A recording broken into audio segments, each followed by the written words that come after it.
Oh, you back? Cause I was like, hey, what happened to her? I was still talking. I was like, dang. You know how I was like, I'm yeah, I was on the man. edge of my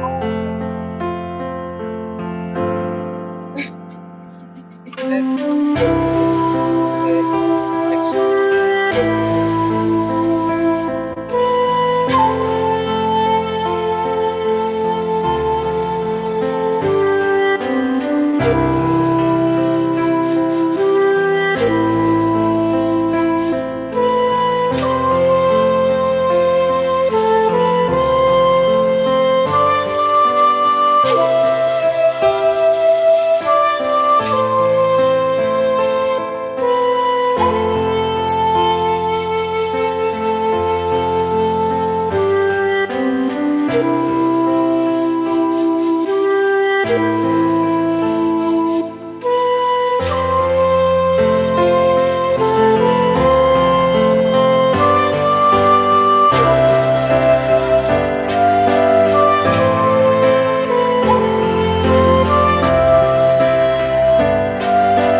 Y'all see my friend? Oh, Oh, word. I'm in this mug. what's up, Lord Trent? It's good.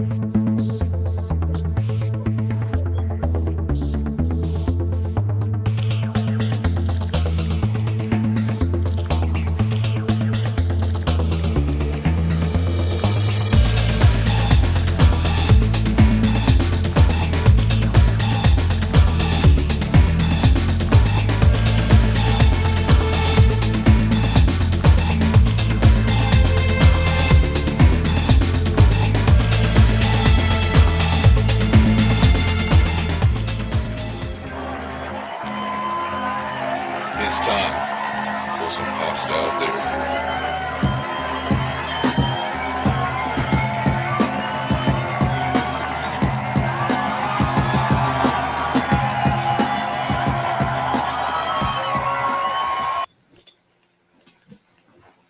All right, welcome back to Hostile Therapy on Thursday. We're back at it again at LT with the anti-Balenciaga clothing wear. Did I meant to be. you I meant cross to your be super intellectual by the time the camera cut on. Hold on. Did you cross your legs, man? That automatically speaks intellectual. No, it doesn't. Yeah, it does. Yeah, It you have just no. It speaks varicose veins. it. What? It speaks varicose veins. Can't Wow. Now I can't spell that, so I can't acknowledge it. you can talk about Shut his up. varicose veins all you want to, but you're not gonna talk about his kneecaps though. My kneecaps are intact. I got better kneecaps than I was The gonna say Megan. Meg Thee Stallion, yeah, because but that doesn't help the case I'm trying to make. So Because you be twerking too. I know. Nah, Behind the scenes, what you do. don't do I'm that now. all inclusive. That's a part of African culture. He's got the It classic. is. He's got the classic death row black shirt, gold chain. Got the He got the Christmas lights going and stuff. see. Oh, Yeah, I'm not celebrating Christmas this year. I'm gonna just let everybody know that now. oh, okay. Then Why? Because Jesus was not born December 25th.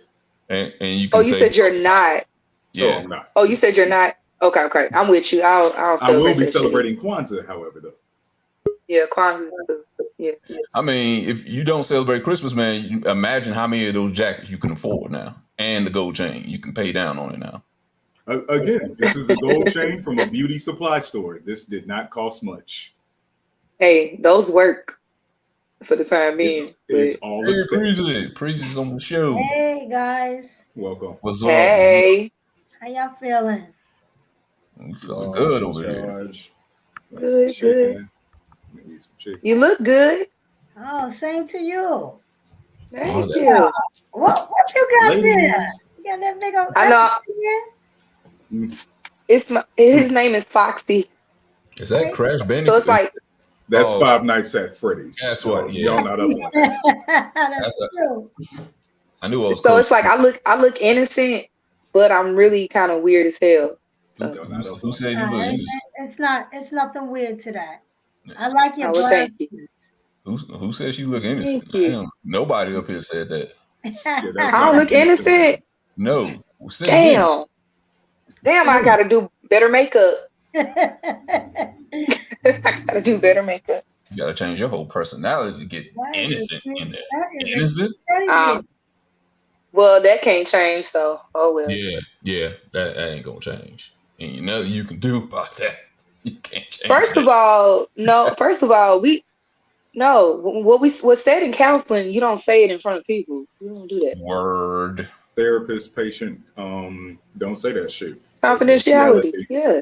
Well, this is Absolutely. we are hostile therapy, but we do everything in the public. And see, that's Everything why I'm is dressed said like can this. and will be used against you in the court of public opinion. Public opinion. Yeah. That makes That's our sense. tagline. Remember that. All right, I don't know where old girl's at. Where she at? She was just in the back with I did have some difficulty. It kept freezing on me initially. So maybe she's having problems too. Mm. For shizzle. She'll say something in the chat. Probably if she. Cause Trent stuff always freeze. My stuff don't be freezing like that. Wow. She just Blame called Spectrum. Shit, call Spectrum out. I called them out a few damn times. Trent, we don't have nothing else out here, so just Preezy, I don't know what y'all got out there up there in New York, but we don't have but one kind of internet service out here. We have one. It's a monopoly, and they suck. That's terrible. Oh wow. New York has everything. Yeah, we have one. Unless you want to go use a phone company, which they are even worse. We have nothing out here. Oh wow. See, that's that down south stuff. Yeah, because I'm in Tennessee. We got all of them. They just okay. That's that certain part. Of that I mean, they be out here. You know what I'm saying? Like we got CenturyLink. That's who? Stuff. Yeah, we still using extension cords to get our internet from house to house. You know what I'm saying? We got CenturyLink. Oh yeah. CenturyLink. Oh man. We got Time Warner. Don't play. They in a time capsule. That's what they. I see. You're right now. Shoot, I'm surprised we don't use Morse code to get messages out nowadays. I'm surprised we don't have dial-up still. Somebody do. Yeah, I remember dial-up. You took it way back. Mm-hmm. What's that noise you used to make? I don't know what that is. Yeah, you too young for that. You too young for that. No. You don't know about rotary phones. No. I had an AOL account. Don't play me. I'm the senior citizen in this group. Yeah. I don't know rotary phones. Look. That's the only one. No. Red is like 50 something. Yeah, that's why I said. Oh, okay, great. All right. I'm listening. There she is. There she go. Hey. We were just talking about something that I ain't gonna call you out like that. Me and Preezy were talking about rotary phones, so I ain't gonna call your age out like that. We know about rotary phones. You may not. If you want to admit to it, then you got to call your age out on that. But I know about rotary phones. Oh, y'all 47. I keep it a band. I'm 47. I was born in 75. I damn sure know about rotary phones. That's all we used to have. Then when we got a push button phone, we used to have the ones with them real long cords on there so you could walk from room to room. Before cordless phones and shit came out, you know what I'm saying? You know that cord being got a short in it. You be trying to talk on it and they be like, oh, you mean those thick phones where like you gotta turn it to dial the number? Yeah, the number where you gotta turn it to dial the number. Yeah. It go I seen those at my grandma's house. Yeah. Yes, she said I seen them at my grandma's house. Your grandma's house. You ain't had to go say that. You ain't had to say that, Raz. I was just telling y'all where I seen it at. I was not taking no damn. Your black and white. Y'all are all beautiful. Listen. It's not how old you are; it's how you feel. So. Well, I feel 60, so thank you. We're not talking about you. Yes. All right, guys. How have y'all been? I've been good. Blessed and Working. So I hope we all working. Oh yeah. Well, no. I hope one day to not be working. I hope to be retired and not have to be working. Shit. All right. So we got Preezy goals. That's what we're shooting for. Preezy goals. We all be retired, happy and loving it. I'm trying to work on Mr. Earl and see if he wants him a little side piece. Mr. Earl. There's plenty of Mr. Earls out here. I don't know if you want that kind of work. They just won't come. Yeah, they want more than company. All right, we'll see about that. All right. Shut up. First, let's see. Let me load this up here. So I guess we got a bit of some good news. I wasn't sure that was going to happen this year since it's December 8th. So Brittany Griner has gotten freed from prison in Russia. Didn't think it was going. If it didn't happen in September or August, I was like, this ain't going to happen. I said, well, she's probably going to be stuck in there until 2023. I don't know if Vin Diesel spoke it up. Vin Diesel made a tweet, said, we're going to get her home. He wants her home before Christmas. Well, Vin Diesel? Yeah, Vin Diesel. He's all about family. And I don't know if Brittany is family, but he got her home, I guess. I see what you did there. But he's spoken. if it ain't for him, then I guess Joe Biden had a hand in it. But yes, Brittany Griner has been released from prison, and some of the talk today, and I'm gonna let y'all speak on it. All lives are important. I'm not speaking that T-shirt saying that people like to say when Black Lives Matter, but lives are all equal. But we know in political world, in the financial world, people value people over other people because you either have more money, because your stature, whatever, or because you're a celebrity. And Brittany Griner, she's been in prison, I think, for about 7 or 8 months. And there's been a little bit of a fuss. And again, I'm happy that she's home. I don't want her in prison. So I don't want it to come off like that. But there's been a bit of a fuss of her coming home before a couple other people that have been imprisoned in Russia or are still in prison in Russia. Some soldiers, some POWs. And some people are saying, why did she get to skip the line ahead of those soldiers that were also wrongfully imprisoned? Was this because she's a celebrity, or was it because Biden said, okay, this will look good on my resume for, was it 2024, if he runs again, that, hey, I released a black girl. And, I love that black vote. Women love me. Black women love me. So this will look good on my resume, or this looks good for Kamala Harris if she decides to vote. A lot of people said she was a pawn when it comes to that. And then other people are saying, for the person Brittany was released, Victor Bout was known as the Merchant of Death, and I think a movie was made about that with Nicolas Cage. I think that's who the movie was about, where he's blamed for killing for thousands of people buying weapons of war to kill thousands of innocent people. Was that a worthy exchange for Brittany Griner? Who, again, I'm not saying a life is worth more than other people, but let's be real, people value other people versus, depending on what your occupation is or your financial status. Was Brittany Griner a worthy enough exchange for someone who has been blamed for killing thousands of people? And I just want to hear you guys' opinions on that. I'm gonna give each of you a couple minutes.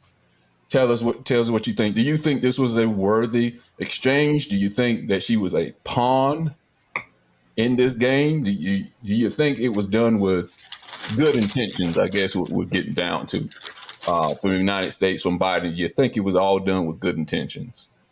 So with that being said, I'll let LT. I'll let you go first. Hold up. Word. Just tell us your thoughts on it, man. Right or wrong, tell us what your thoughts on this about Brittany Griner being released today. Got a couple minutes on it. Are you ready? Go! Let's see. Who are we to say what life? I mean, one, we're dealing with criminals. I mean, well, as whereas we don't see Brittany Griner as a criminal because of the minor crime she committed. She did it in a different country, and we don't get to say how they carry out their laws. The fact that she is being traded for a actual criminal, like an actual violent crime committer, is baffling. Is she a pawn? Yes, we're all pawns, and I mean that's a much deeper rabbit hole we can go down. But yes, she is a pawn because of her fame, because of her notoriety. This is a game that not only America plays, all the countries of the world play. You have someone that's important to us. We have someone that's important to you. How can we? It goes back to the basis of trading. We used to trade resources. We used to trade goods. We used to trade services. At a certain point, we started trading people. And Brittany Griner is just one of those unfortunate people that happen to be in a territory that America has never really been cool with. And unfortunately, you're a woman. Unfortunately, you're a black woman. Unfortunately, you're a black American woman. And when you travel around the world, that makes you a target. That makes you, and unfortunately, when you're famous, when you have a skill that you're actually valued for, that only makes you a bargaining chip and not still a actual human being to be cared about. Whose deeds and value, or whose deeds should be weighed. And fuck Russia. and fuck Biden. I guess I don't know who we voting for. Okay. All right, you good on that? Good on it. All right. All right. Raz, did you give your opinion on this? What do you got to say about it? Give you a couple minutes. Are you ready? Go! I believe, okay, don't get me wrong, I am happy that she is free, and I do feel like they did blackball her, you know, and they wanted this deal to go down. Um, but I don't think it's a fair trade because then, you're releasing someone that could possibly kill more thousands of people, you know. And also, it's like, why couldn't you ask for more Americans that they do have? Because obviously they wanted him and they needed him. And so it's like you really could have asked or negotiated for more Americans. But it's just like, I'm happy she's home. I don't think it's a fair trade. It puts everybody at risk. Russia is all already powerful as is, so with him on their team again, it's like now it's going to add more fuel to the fire. And I don't think that we are under a responsible leader to understand the impact that that is going to have on us in the near future. So again, I'm just glad that she's home. I know that they did blackball her. They was like, "Ooh, it's a celebrity coming through." And also, it's like, why, why is it that because she's a celebrity that they were willing to go so hard for her?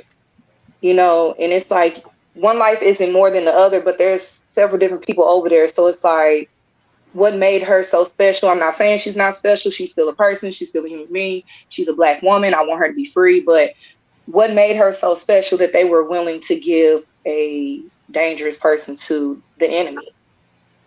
So I don't think it was fair. Okay. All right. Preezy, let you go next with this one. What are your thoughts on this situation with Brittany Griner and her being released over some other PUWs? What are your thoughts on that? Are you ready? Go! Well, according to Biden, he didn't have a choice of who was supposed to be released because it was either that Paul Whelan, I think his name is Paul Whelan, Yeah.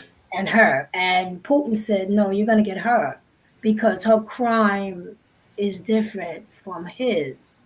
So there was no choice. That's what Biden stated. And a lot of people were complaining about Biden. Oh, what are you going to do? You need to get her. Finally, when he gets her, everybody says, "Oh, why you choose her? Why you didn't choose the other guy who was uh, uh, a Marine, or I think he was a Marine or something, ex-Marine." I mean, people are never satisfied. I don't really think they had a choice. And look who Putin picked for him for to be released. This guy is horrible. So we should have got two people, considering the person that's going back to Russia. If you look up all the things that he did, and then Candace Owens talking stupid, saying why you chose her, oh, okay, to make everybody feel good. But I don't really think the United States had a choice, because I'm pretty sure Biden probably said, "Can I have both? Look who y'all want us to release. Can we get both prisoners?" So I mean, damn if you do, damn if you don't. You know, I mean, I'm happy she's home. I hope she learned her lesson because it actually was very stupid what she did, but I'm just happy she's home. I hope they get the other guy too. I hope they release him as well. Okay. All right, Sparky, I'll let you go next. Give us your spiel on the situation. Are you ready? Go! like I said, I don't want to say do I think it's a worthy exchange, because worthy I don't think is a good word, but I don't know. I think they made a mistake with this one. A couple things. The gentleman that they gave them back, that was the arms dealer and all of that. Of course, it's like of course Putin was going to pick the worst person. It seemed like that they really wanted to get out.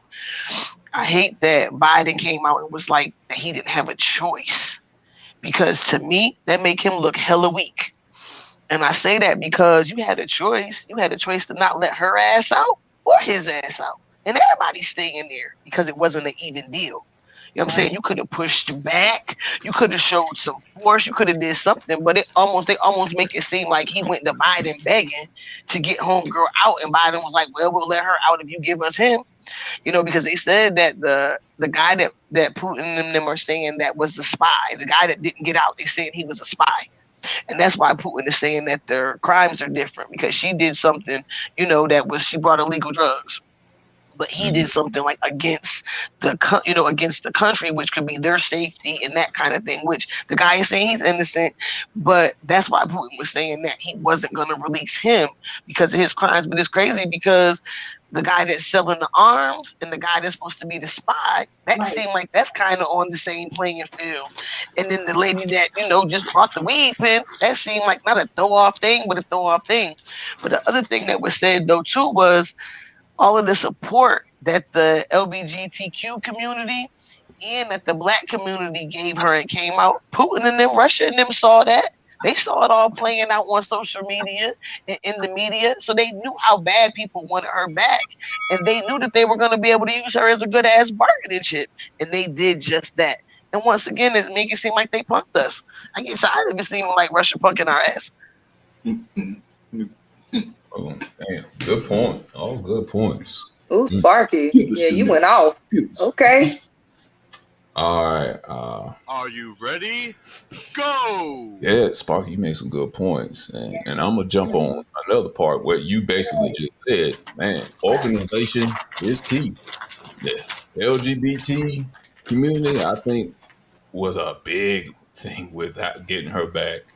Um, they released one. I think Preezy was trying to mention him earlier. I think you're talking about the ex-Marine Trevor Reed. He got released, I think, earlier this year, if I'm not mistaken. But he got released and swapped with another, I think, a Russian spy, or at No, least I'm he. talking about the guy that's Paul Wayland. No. Okay, okay. Well, there was another guy that was released. Oh, okay. I think earlier this year, in exchange for the guy wasn't a spy. It was for a guy who was a pilot from Russia who was trying to distribute like $100 million worth of cocaine in the United States, and they exchanged Damn. him. See, that's kind of Hey, a soldier from the United States, ex-Marine versus drug dealer. Though you don't want to release them, but that seems like a fair exchange. But Brittany Griner, again, I hate to say I don't want her free, like sound like I'm complaining, but when you're a president and you have to be somewhat, not somewhat, you have to be diplomatic. You have to think about, okay, how many more lives is going to be affected by this one person that I'm getting freed? You know, thousands like, okay, imagine you release somebody who could bomb an important building in the United States versus Brittany Griner, a basketball player. You got thousands of lives you have to worry about versus one. You hate to have to say it, but when you're president of the free world, you have to think about these type of things. So yeah, I do think it was a raw deal that she got freed. Happy she got freed, but being realistic, yeah, I think this deal was as worse as Russell Wilson to the Denver Broncos, and he sucked. Wait, nobody knows that. They ain't been doing so damn, good We son. over got there. fleeced. We didn't even get any Winning draft. they football. Right. We didn't get no draft picks in exchange for Victor Bout. Damn. So United XMC. States got played, huh? Yeah, we did. Oh, they got Got a played. bitch. Super played. I feel Oh like they yeah. got played too. What Yeah. did And then you happen? And you already see know how that Trump is cool with What sorry, happened? go What ahead. voting. happened with a release bowl? Hmm Trump You probably also said see something how they Right. like, wouldn't. "See, I could have got it back if you left me in office. If you would have left me in office, I would have got the little gay girl back. But no, fuck you." It Well, might the work. guy And, that's in there, but the guy that's in there now was in there when Trump was in office. He's been in there since 18. That's true. and Trump probably used to go talk to So people, he say, didn't "Yeah, we get him got your out. boy. Right. We got The your other thing boy." I thought that was Without interesting, my you man see that ASAP they Rocky. wouldn't acknowledge that Saudi Arabia had anything to do with the exchange either. Part of the actual exchange took place in UAE, but they also said that Saudi Arabia had something said they helped with the exchange. But when it came out and they did the things, they wouldn't think Saudi Arabia. So they got asked a direct question about whether Saudi Arabia was included or had anything to do with the assistance. And they were like, a lot of countries assisted because they would not give them no play about that. Hmm. Mhm. Okay. And I have to, you know, reiterate what I was saying earlier, or correct myself. What I was saying earlier. The guy that I was talking about, Trevor Reed, was released in 2020, in July, in exchange Wow. for the Russian pilot who tried to bring $100 million worth of cocaine in the United States. That's a lot of cocaine. These Russians are That's a lot. criminals. Like that's what we're not The saying. other reason why they said too that it might have people might have looked at it as a decent Okay. exchange. Matter of fact, it was his lawyer. The Russian's lawyer was saying that it was a good exchange, which of course he's going to think that. But his opinion was because the Russian's been locked up for what 9 years Yeah, something like or that. something like that, and she's been in for about 9 months.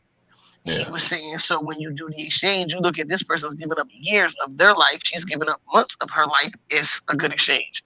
So I don't agree with that, but that's one of the points that was made. So it's a lot of things to think about, a lot of moving parts, but I think that we're gonna regret it in the end. See, Oh yeah.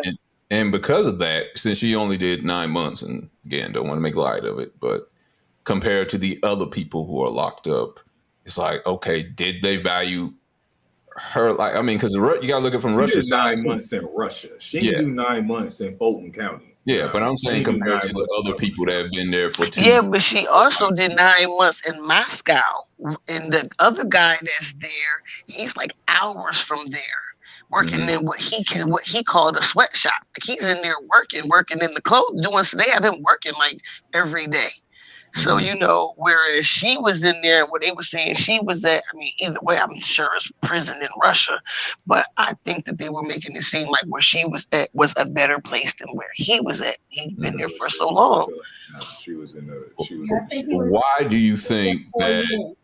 for the short amount of time she was there, that Russia was like, okay, I think the United States is going to value her versus all these other people we got locked up here who are U.S. Because they saw the way we were acting about it in social media and stuff. Think Yeah. about it. They And like got she all said, the kinds of people over here LGBTQ. watching. Yeah, the way Mhm. they put the pressure on, the way the black community put the Mhm. pressure on, and you had the stars coming out, you had the athletes coming out. So you had so many people that were backing her and so many high name or dollar or people that Putin and them could see that. They were like, there's too much steam rolling behind this girl for Biden and them to really be able to say no. Right. Yeah, Mm-hmm. Yep. and then Because plus, then if Biden would have said no, then you would have had the black community and the LGBT community up in arms. Because then it would have been like he didn't value her enough to get right. her out when Putin and them made this offer. Right. But that was Because a he story. got the black vote, so he wants to keep that black vote. So That was, Yep, he that's what wants they to keep said. it, and that's exactly why he was like. And then I'm not saying like maybe he was. I mean, he probably wanted her free, but it's all politics, you know. I don't think he yeah, cared about that girl being free one way or the other. I agree with you on that. And that was the Eh, story at the beginning. Is I that try to give people benefit of the doubt. I nah, do too, but I try to give him the If I'm a nice benefit. person. I just said I Yeah. don't think that he cares about that girl one way or the other. I'm sure he probably cares on It her only and the benefits fact me that to she's doubt an him. American and that type of thing. But he ain't losing Right. no sleep over that shit at night. No. that was the Right. story in the beginning. Was that people thought, well, they don't care about Brittany Griner, and they're gonna let her stay over there because they don't like her because she's black or because she's black and gay, whatever. Like they don't care about her, and Biden's not doing enough. I was like, I don't know. I think give it a little bit of time, give those voices over here, give it enough time for them to speak up. I think they're gonna get that girl out this year. Now I thought it was gonna be a little bit. Especially people who, Go ahead. especially people that funded his campaign. You know, so he's probably thinking, you know, I mean, he going to run in 2024, and he's going to need that to be like, remember, I let Brittany Griner, we traded her. I Remember He need to that. run to the So crib and sit down in 2024. He is And he had old. to do something big too. He had to do something big too because Trump's been amping up a little bit. They gonna Coverage let on him Trump run coming again up. in 2024. They gonna That's let what him I'm run again. saying. So they keep edging up to saying that this just clown is running again. So while they keep going big on Trump, Biden got to come back and try to do something to counteract that. He yeah, got to stay in the news, other than for being old as hell. Reparations. So yeah. Because right, yeah, Don't that's Donald true. Trump Because had he has been silent. I said Donald Trump Reparations. released what Little Wayne, Kodak Black, those yeah, Lamar brothers.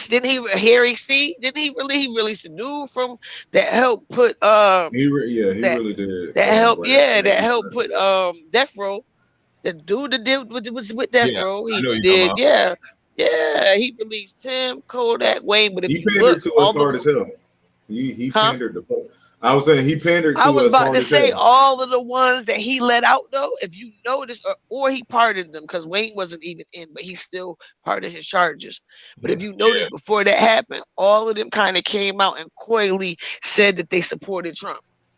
Oh Because hmm it yeah, was they was crazy you, when you saw Wayne Little came out Wayne in and the made, pictures, yep, standing yep, next to him. yep, and with the hat on and shit. And at the time, it didn't make sense. But then when a couple Oh, it weeks made later too he much came sense. Like back these and niggas got a pardoned they pardon. ass, I was like, yeah, but nah, he was supporting them before he got the pardon. Oh yeah, He put because that thing out there before with they go to because jail, he knew it was they have coming. that He court knew it case was coming coming. up. Yeah, Yeah, they he knew knew it that was shit was coming. So he was like, "Who? Let me go ahead and rub elbows with this one to see if I can get this shit off my name."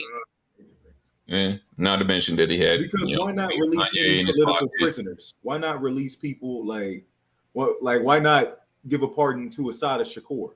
You know what I'm saying? Like why not? People like that. You know what I'm saying? Like why not release political prisoners instead of just rappers or athletes? Cause he Speaking ain't to a want to do Donald Trump, nothing to make the white people mad, that damn mad. You know what I'm saying? If he that's would Because have they're let speaking to Trump if he influential. and would have speaking let to Biden. Shakur out, that would have been an issue. They don't care about them pardoning Lil Wayne's ass. You know what? Matulu Shakur also But like I yeah, was but saying that as would have well. been Like the these, issue. there were so Yeah. many people that could have been released, but because of their funders, because of the people that fund their campaign, the people that pay them to say, we want these laws passed. These are the laws we want passed.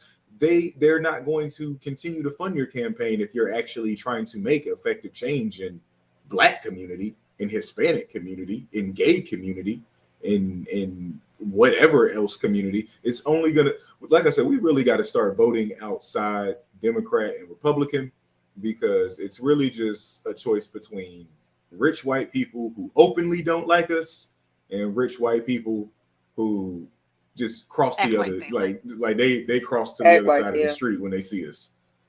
But they swear to God Who calls they us have at least brothers and three black sisters? strength. They have at least three black friends. I wonder there was something extra with this. How hard we fought for her to get out of Russia. She got locked up for a small bit of what cannabis oil, basically. She had a Yeah. Why business. do It we was in like still a have vape. people? Yeah, why do we still have as many people as we do here locked up on the state level for weed? Because I thought they let them out. On a federal Some of them level, they did, on and the state some of level, them though. they let out, and some of them they didn't. It depends on the Yeah. individual It state that depends. you're in. Some of the states, when they passed the laws to make weed either legal medicinally or recreationally, they made it where they came back and they automatically expunged people's records or they automatically push people out of the system.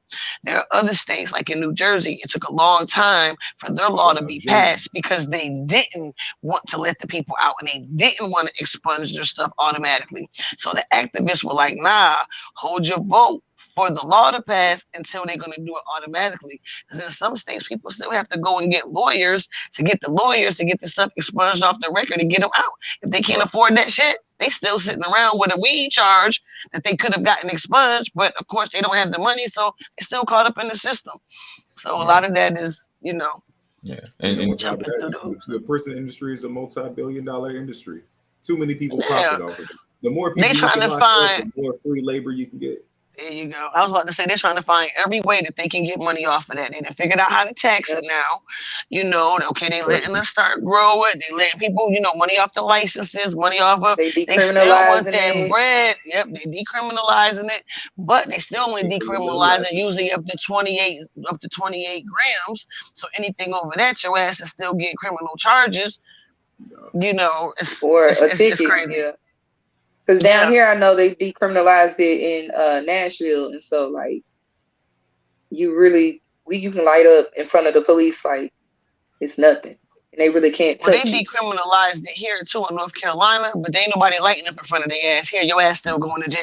Nah. Now, while I was just Oh, in Never Vegas, fear. you smoking in front of combo. them. My mama live in Cali. I'm in Cali. You smoking in front of them. But here, your ass getting locked up still. Now they might not lock you up if Really? they catch you with it in your car. But like I said, if you got less than the zone, if you got less than 28 grams, they might write you a ticket and let you off. But all of that is still at the officer's discretion. And that's the part that's Yeah. bad too. Because when you leave it to the officer's discretion, you might decide that my ass need to go to jail where another counterpart might not need to go to jail for the same or less. And it shouldn't be like that. We already had too much unequal shit with the war on drugs while we still leaving it in people's hands instead of just giving a flat out the shit ain't illegal no more. You know. Right. Systemic racism. Of course. I ain't messing with listen.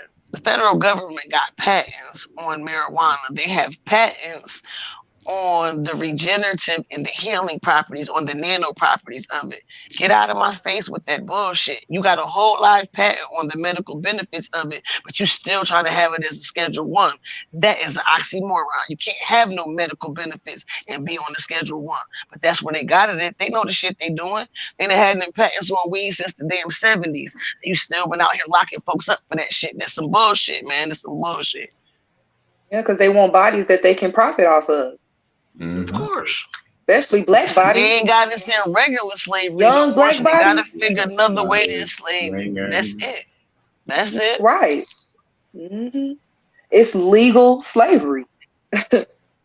Indentured So servitude. Yeah. At least in district servitude, they got at least paid something for it though. Oh shit! When You they get a be locked little up, bit they of get pay in paid prison. something You get a too. They get paid little sometimes bit. 25 cents, 50 cents a day, $1 a day. They get paid too. It just ain't enough to do Little shit more. with. Okay. True, true, true. All right. Well, we'll leave this one and we'll go into the next one, which was the main topic until the Brittany Griner story came up. Let's see. Saturday Night Live just had Keke Palmer as their host. Keke Palmer was in the movie Nope. Nobody's seen that or not. Wasn't that I saw it. It impressed. was cool. It was all right. I mean, she it was was in It what was good. cool. movie? Nope. Nope. Nope. Yeah. Nope, Nope. I didn't see it. No, I'm a Nope. book I never reader. even I don't heard of really just it. She was yeah. on She there was at the Aquila beginning. in the beat. Yeah, Keela and the Bee. She was on there hosting Saturday Night Tequila and Live, B. and there've been rumors that she it was carrying child with child, and she showed up, and she rubbed her belly and She showed did the that. Beyonce move. When the That right Beyonce there did was all that. about Yeah, self. she popped that thing out. Yeah. Yes, she did. hmm Yeah, Damn girl, you pregnant. And she's heavily pregnant. Okay, Man. she all so the way pregnant. Um, but man, but that's the topic for today. Main topic for Hello. today. Because I see this happen a lot.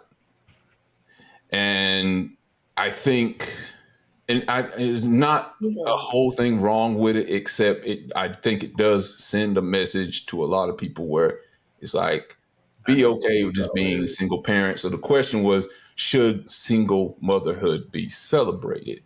I see this, like I said, not just her, not Beyonce's not in that category because, of course, she's married, but there's a lot of people who go and take pictures, make announcements, hey, I'm pregnant. I'm like, that's great, but are you with the person that you impregnate you? Or were you in a situation where you could have been with the father first in a married household before you made this announcement, or did you put the cart before the horse? Hey, and I'm going to put this narrative out here too. I'm guilty. I'm guilty as well. I've done that myself, where I should have married first, then worried about having a kid last. So I'm guilty of it as well. So I'm not gonna sit there and act like I'm innocent and I didn't do that myself. But I think it would behoove, especially black families, all families, but especially black families, to work on picking the right person first, then work on getting married, then work on having a kid first, instead of the other way around. A lot of times we've gone and we've had the kid, then we're trying to work on how to know the person, then we're trying to get married. And sometimes that doesn't happen. A la Jim Jones and Chrissy, who we were talking about the other Oh week. my god. So Oh, wow. that's the question for the day. We're Do gonna you talk about that situation. right? And they've been together what 18 years or so. So 18 that years. that's the question for the day. Basically is, do you think we put too much emphasis and celebration behind single motherhood as it is? And let me put this definition out here first, because some people define it differently. Single motherhood, in a lot of definitions, is someone who's having a child and they are not married. They may be with somebody, but they aren't married. Some people consider it as you just don't have anybody at all. You don't have, the father's out of the picture, period. So some people call that single motherhood. But in this case, we're gonna go with, you're not married and you're having a kid. You didn't plan ahead, I would say. So I'm gonna let you guys speak on it. What is your opinion on this? Is this the destructive thing to do for the community, for children, for women and men, to not, well, to not try to get married first, to not be in a productive relationship first, then have the kid? All right. So that being said, Preezy, I'll let you go first on this. Views on me first, son. I just randomly picked. That's like I was about to say, do you want me to go first? Because I was going to be like, as a single mother, Trent, no, no, Trent. I there's no see way the I'm wild picking cage birds. Hey, well, oh man, I'm a little popular tonight. anything. Real All popular. right, Preezy, I'll give you two All right. minutes to speak on this first. Give us your opinion on this. Are you ready? Go! All right. Well, who am I to judge anyone? I mean, things do happen. Um, Normally, I guess people should know what they're going to do before they actually get into a situation like that. But things happen, and I don't want to judge anyone. I mean, there has been situations where people have had children and they weren't married, and maybe later on they decided to get married, or they're co-parenting very well. I think it only becomes a problem when the woman becomes a single parent and she's by herself.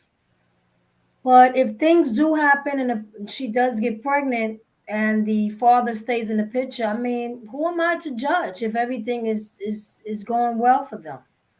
Um, I am old school. I do believe, or how I was brought up, that you should get married, but that's not always the case. So I feel if both parents are co-parenting, then do what you have to do. I mean, because to me, it's all about that child. It's all about that child. Even if we're not going to be together, it's about that child. So I don't know. I don't want to judge people's life. I don't even think I answered the question. You Should answered we it. pass? You Should we did. pass? Your answer I don't was know because it's a catch 22. You I did mean, good. so many situations happen, and people don't believe in a lot of people don't believe in abortion. So I mean, what do you do? So co-parent. It's all about that child. So, Whether we work out or not, let's take care of the child. Man, he don't press the bell. Damn. children are In this corner. You can still talk. all right, all right. LT, I saw LT do some work back there. You going next now? Well, I'll let you go next. I saw you doing some work, setting up your station back there, your oh books. yeah, I just like having things. I like aesthetics and ambiance. All right. Uh, give us your opinion on this, man. 2 minutes. What you got for us? Are you Oh wow. ready? Go! Oh wow. So I have full disclosure. I have no children. I've never been married. So this is interesting, fresh perspective. I am in a committed relationship. Me and my girlfriend have been together for over a year. We're cohabitating, and this is a conversation we have a lot, obviously, because it's something. It's a conversation that you should have a lot. Things are going to be different for people, different strokes for different folks. That's literal because these strokes are creating children. Um, and yes, I agree with Preezy 100%. The most important part of this is the child. So it's important to take the time to sit down, have conversations with people about their childhood. How do you see yourself as a parent? We really need to take the time to get to know ourselves, get to know the people we're laying with intimately, because these are the people we're creating life with. And when I first saw the Keke Palmer thing, I was a little thrown off because, yes, it did seem as though we were glamorizing it. And this is a situation that we, as just us as Black people, we've been kind of forced into, kind of baited into by our government. Back to everything we've been saying about governmental, the Black family has been attacked. It's the only family in kind of U.S. history that the government has attacked. So I do see the harm in celebrating single parenthood overall. Because be honest, when we say single parenthood, 9 times out of 10, we're thinking about single motherhood because it's usually the mother that's always left to carry the weight, burden, and responsibilities of children that are created when two people don't really know and care about each other enough to take care of themselves, take care of each other, and take care of the lives they created. So it's a very double-edged sword to try to walk on. Okay. All right. Let's see. As a single mother. Sparky. I'm gonna let you go next. Give us your thoughts on this situation. Are you ready? Go! Okay. Um, I think the big word is celebrated. Um, I don't think that parenthood was originally intended to be done by ourselves, the man or the woman. I don't think it was. That's don't think that's how it's supposed to be. With that being said, I also think that things happen in life sometime that things don't go according to plan. I believe that when a woman or a man raise their child as a single parent, I believe that they should be appreciated and maybe celebrated. But as a person, is doing what they're supposed to do, is taking care of their responsibility, is the milestones and things that they've gone through, the hurdles that they've made it over to make sure that this kid gets to the finish line. I think sometimes when we look at single parenthood, both of the parents could have left. It could be no parenthood and the kid could be in foster care, or it could be an adopted situation. But I think sometimes when one parent leaves and another parent chooses to stay or they stay to handle their responsibility, it's like we don't give them not the kudos, but maybe the kudos that we should because they both could have walked away. I mean, they're both at their responsibility, and they should both be there for their child. And ultimately, that's when the best, well-rounded children come out, when they have the male and the female. But sometimes the mother and the father together could be a toxic ass situation that a kid don't need to see. If parents stay together and all they doing is fussing, fighting, arguing, hitting, blah, blah, blah, that ain't no damn good situation. That ain't no commendable situation. That's not a situation that should be celebrated either. So sometimes two parents can be as toxic or just as bad as a single parent. I think that we need to clap and big up all parents that take care of their kids, whether they're doing it by themselves, struggling or making it look easy, or whether they, are doing it with a village, whether that's the other biological parent or the grandparents or the foster parents or the neighbor next door that helps. Anybody that has kids knows you ain't raising no damn kid by yourself. Even if you are by yourself, you got somebody else in there that's helping you, whether you acknowledge it, whether that's their responsibility, you still got people helping. And that's a lot of times the part that people don't speak on. You know, I know this topic came up because of the thing with Keke Palmer. Her situation is a little bit different than ours. She got the money to do whatever needs to be done. She has the money to hire a nanny, to hire a team, to do all of that. Don't be trying to time me out. She got money to do Oh, all of that. And so, with all of You're that, you know what preaching. I'm Leave me saying? alone. Her single parent situation is going to be a little bit different than the rest of ours. But she has to also remember that she has little girls and stuff looking at her. And so, Right. because they see you doing that, they're going to think that it's okay for them to do it too. And with that, I'm gonna let you have it, Big Red. Spark, you on a roll, girl, baby girl. What? she freestyling, Listen, boy. I was a single parent. But I was you a making sense. teenage. I was a teenage Oh, single parent. So I could speak from perspective. I was 17. I had my son when I was 17. I had people tell me I had wrecked my life. I had ruined my life. All kinds of shit. I wanted to be a doctor. I went down another path.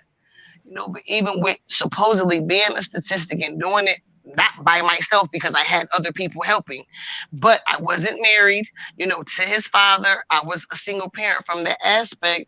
And even with that, it was a struggle, but God knew what to give me at what time, and God didn't make no mistakes. Even with me being a single and a teenage parent, He ain't make no mistakes, and He doesn't. So He made sure that He gave me all the things that I needed to do to be able to raise my son the way that they needed to be raised.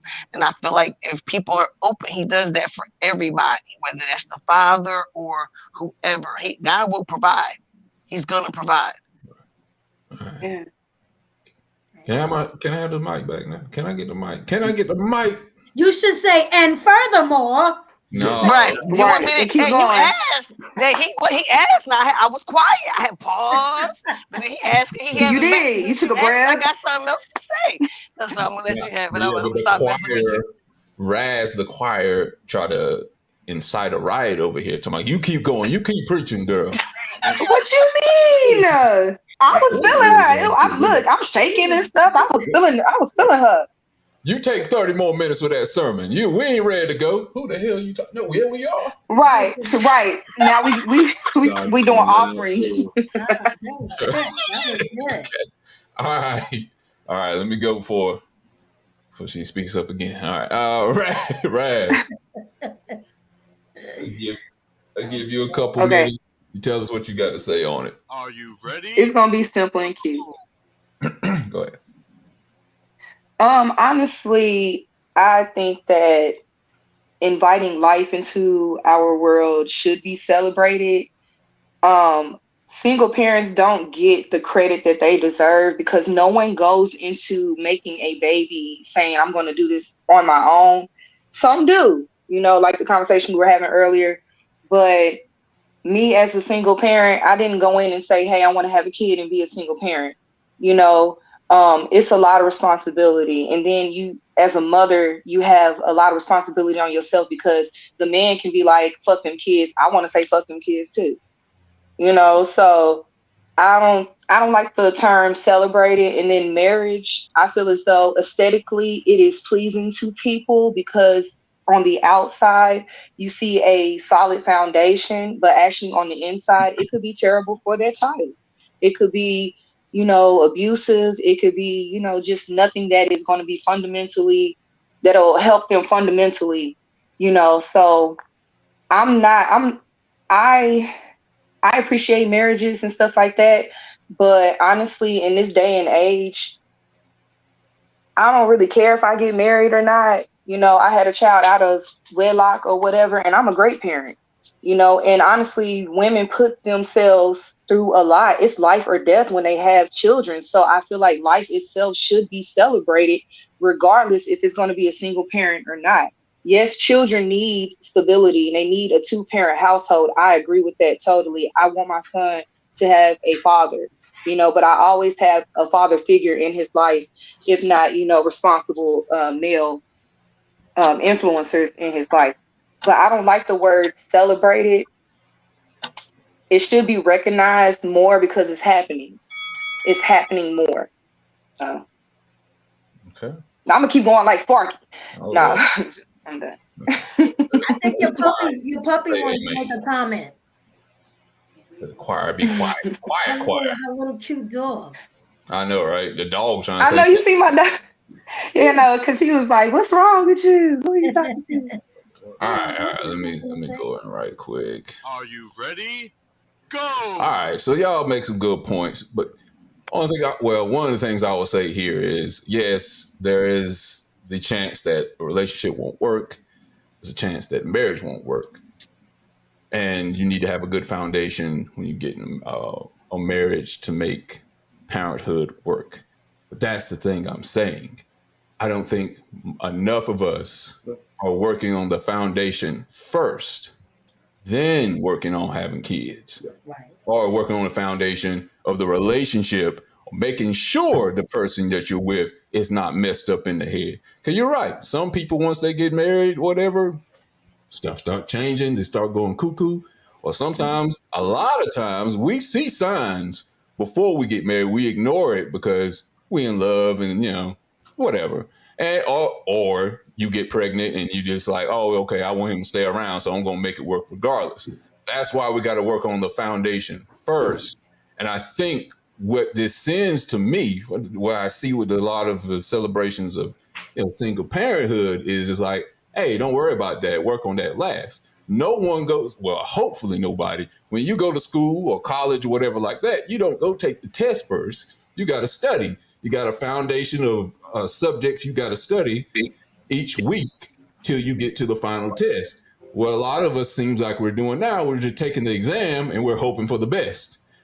It had been shown statistically, and I'm sure Sparky has seen some of those because she posted some in the group, that single parenthood is not good for the kids when it comes to suicide rates, incarceration, financial for the mother or the father or the kids. It majority statistically it hurts all the way around. Not everybody, because there's outliers where it does work, where mothers do make it work, or fathers, single fathers make it work too.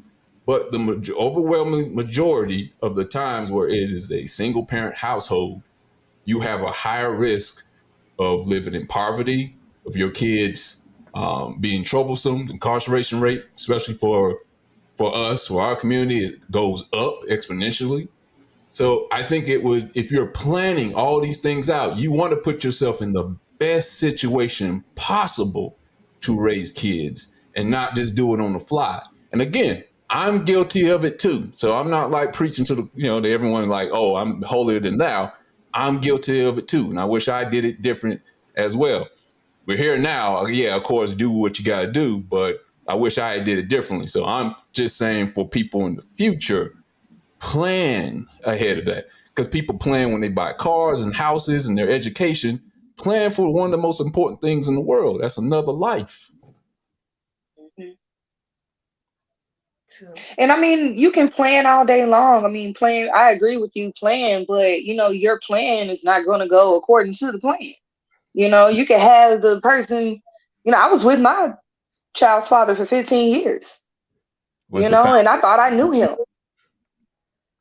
I mean, Oh, did you yeah, plan or did you work on a relationship first, then get pregnant, or I mean, for years and then get yes. pregnant? For Okay. 50, majority of my childhood, I was with him when I was 13 up until I was like, what, 25, something like that. Okay.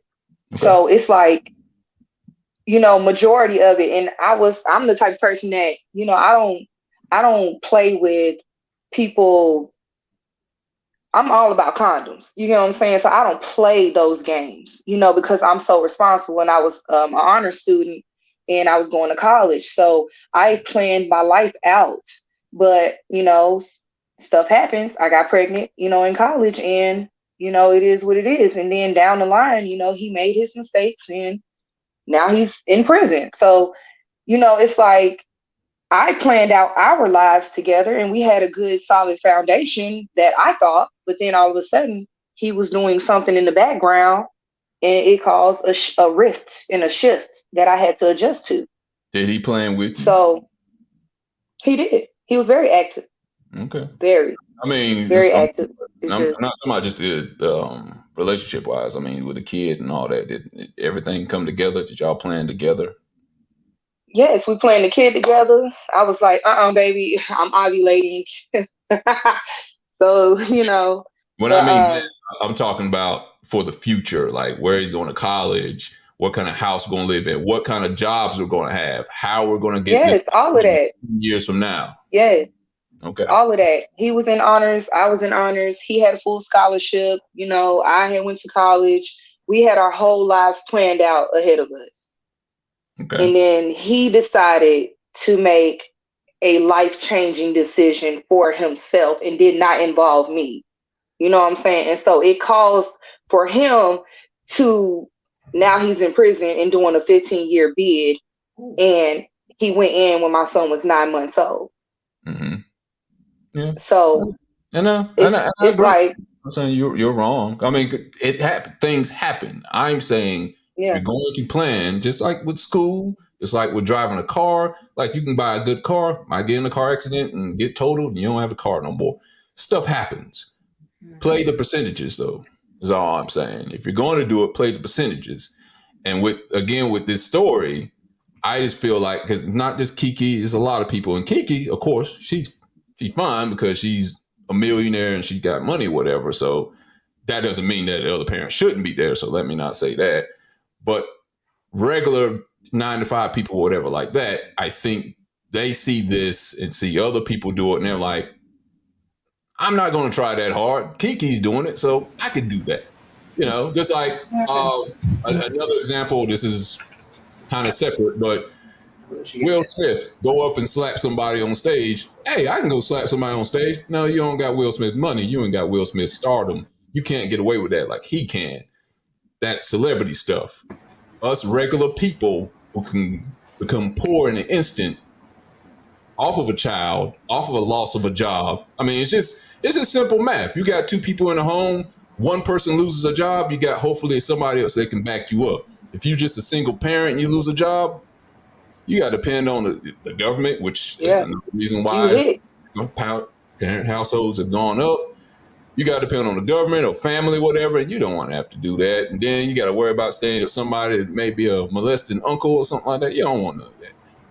That's what Aries Spears and Tiffany Haddish was talking about. Just put yourself, and not just the kid, yourself, because also stress has gone up, depression has gone up with single mothers. The more there are single mothers, the more the chances of the depression goes up, the more chances of suicide goes up because they having to put all this stuff on their plate, go to work. Oh, and the pandemic was a perfect example why it was horrible for single parents too, because a lot of times their kids had to stay home during the pandemic Yep. and they had to go to work and they couldn't I take care of lost a the lot of contracts. right. Put yourself in the best situation possible. That's basically what I'm saying. And I really don't see it celebrated enough. I see single parenthood seems like celebrate more than I see families The putting only together. thing that I worry about in it is it's only particularly celebrated within our community. Like, you don't really see too many single Right. Asian, like, there's not too many Asian baby mamas. There's not too many Hispanic baby mamas. I mean, well, it's big, but they marry at higher rates. You know what I'm saying? It's not to say that marriage is the most important thing, but I was watching an interview an interview from Dr. Umar, and he was talking about how marriage is a political and economic statement that you make. It's a declaration that you make to the world, just and speaking to us as Black men, that because typically we marry or we date outside of our race at higher numbers than our women do. And it's really only black men and black women that are having this discussion about marriage at all in general whatsoever, because we're just very apprehensive to it. We don't see the need for it. We don't see the necessity for it until we start getting to these conversations where it trickles down to our children, to our parenting, and that's always the first knock against us. You know what I'm saying? Like when we're talking about welfare, that's something that was implemented by the American government in order to coast black women into in order to coast them into having homes without black men in them. They would have children so that they could receive funding from government, receive government funding. But the stipulation of that is there cannot be a male in the household to provide. And that is a direct attack on the black family itself, because when it comes down to why our homes are this, why our children's are or why our children are this, why our sons are incarcerated at a much higher rate, why our children are dropping out at much higher rates, it always starts with what is happening at home. The mom has to do so much because there is a lacking presence that the child needs, whether it's the son, whether it's the daughter, there is something missing there. And again, not to say that it shouldn't be admired when a parent, under whatever circumstances they're put in, has to raise a child on their own. That is something that no one should no one should have to do, because no one creates a child on their own. It's an unfair situation to live with at all. So it's not something that it's not something that's celebrated is just a bad word to put on it. It's like a Purple Heart in the army or in the military, to be honest. It's like you did something really great, but god damn what you had Kill to do. somebody. Like But the way that you went about it, you had to yeah, damn near die to get here. right. This amazing And achievement. that's just what it is. But it's just, I don't want to have to feel bad because I didn't go the normal route that people wanted me to And you go. shouldn't. I You love shouldn't. my child, I wanted my baby, and it's actually when I stopped trying, that's when he came. Mm. So, And like, it's something that they I, hold against us because of that, because of right, situations that, out of our control that can happen to anyone of any race at any time in their lives. Like you could be a baby mama at the age of 65. You fucking around at the right nursing home. What in the world? I was watching the Trent, episode you outside. had I something, was and watching then the all of a episode sudden, outside last night, and they were slinging Viagra pills at the nursing home. It was What movie did you watch? What you? it what? was Southside. It's it's a My Tubi girlfriend put movie. me on to it. No, it's a show Yeah. on HBO Max called Southside. I haven't seen About that. black people in Chicago. They work at a retail a repo store. They basically I'm work gonna have at to a go watch rent that. center in Chicago. I don't want to watch that. I No, don't. no, it's funny. It took me a minute too. It Now we took me gotta a watch minute. that. There's some It's funny. 60-year-olds having sex like that with mayonnaise No, and it didn't show the 60-year-olds. It was like the dudes was selling Viagra at the nursing home. That was their I'll side watch it. hustle. You know what I'm saying? On the side of their regular job, they no, slang Viagra to elderly people. they maybe selling some beta blockers for their heart disease. And the Viagra's the last thing they They should be. already got them. They had the nursing home. They already got the stuff they need, but they ain't got the meaner. Lord. You know what I'm saying Anyways, for your anyways, exclamation. back to the topic, okay? But Because when single parenthood should be appreciated, not celebrated. You okay, know, I can deal with I that. right. I Definitely. do think it takes a strong person, like Sparky was saying. The man can leave. Hell, the mama can leave. But the person that stays, and nowadays it's more men, that's single parents than women. And I appreciate y'all, support y'all. But Shout out at the though. end of the day, it takes a strong person to say, I'm going to stay in here. I'm going to take care of this kid. I'm going to do whatever I have to do. I work around. I have to find a job that's going to work around my child's schedule. I got to make sure that I'm good for my child, because if I'm not good mentally, physically, emotionally, then that is going to be a part of his upbringing. And a lot of people compliment me on my son, like they call me mean a little bit, because I am kind of mean a little bit. But my son is just such an angel. He's so sweet. Like, he is such a sweetheart. And like I said, I always had male influences in his life. because I know he needs that. He needs that certain type of stability in his life, and I can only do so much as a woman. He has to see a man walk in those type of shoes. He can't see a woman walking in heels and stuff, and then it's like, what am I supposed to? It's a part of me that I don't understand about myself because I could never relate so much to my mom. So I needed a male figure and a male role model in my life. And that's why, as a single parent, I see it and I understand it. And he needs to have male influences in his All right. Let me read a few statistics going into this subject matter. Let's see. So, co- Statistics. the countries with the highest percentage of single parent households: United States is at 23%, United Kingdom 21. Hmm. See Russia, we were talking about them earlier, they have What they 18%. have? Denmark at 17%. Let's see U.S. single parent households by ethnicity. See Black or African American 64%, American Indian 52%, That's not bad. Hispanic or Latino 42%. It's not bad. Yeah, Yeah. we way up there. We way up there. Let's You said see we were 64? 64%. Yeah. Let's see. 3 in 5 poor children in the U.S. lived in families headed by unwed mothers. According to the National Women's Law Center 2020, there were 440,000 families headed by unwed mothers that are classified as poor. And see, families with children headed by unwed mothers have a poverty rate of 31%, while those headed by an unwed father had a poverty rate of 15%. The lowest poverty rate is 5% for families headed by a married couple. Over 3.3 million single mothers in the U.S. living below the federal poverty level have never married.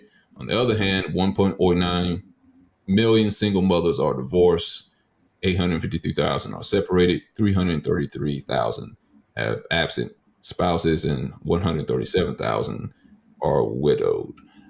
Let's see. And according to us, the income inequality, it seems to be a huge factor in raising kids. In fact, there are 78,000 Asian families with single mothers in the U.S. who live below the poverty level. Let's see. The poverty rate, and the last one I'm going to read. The poverty rate for the families of unmarried mothers who are of color is highest among, let's see, Native Americans at 43%. This is followed by unmarried mothers who are African American, 35%, Latino, 34%, non-Hispanic white, 26%, and Asian, 22%. Yeah. Okay. Oh, yeah. Anybody else got anything to say on the subject? I do.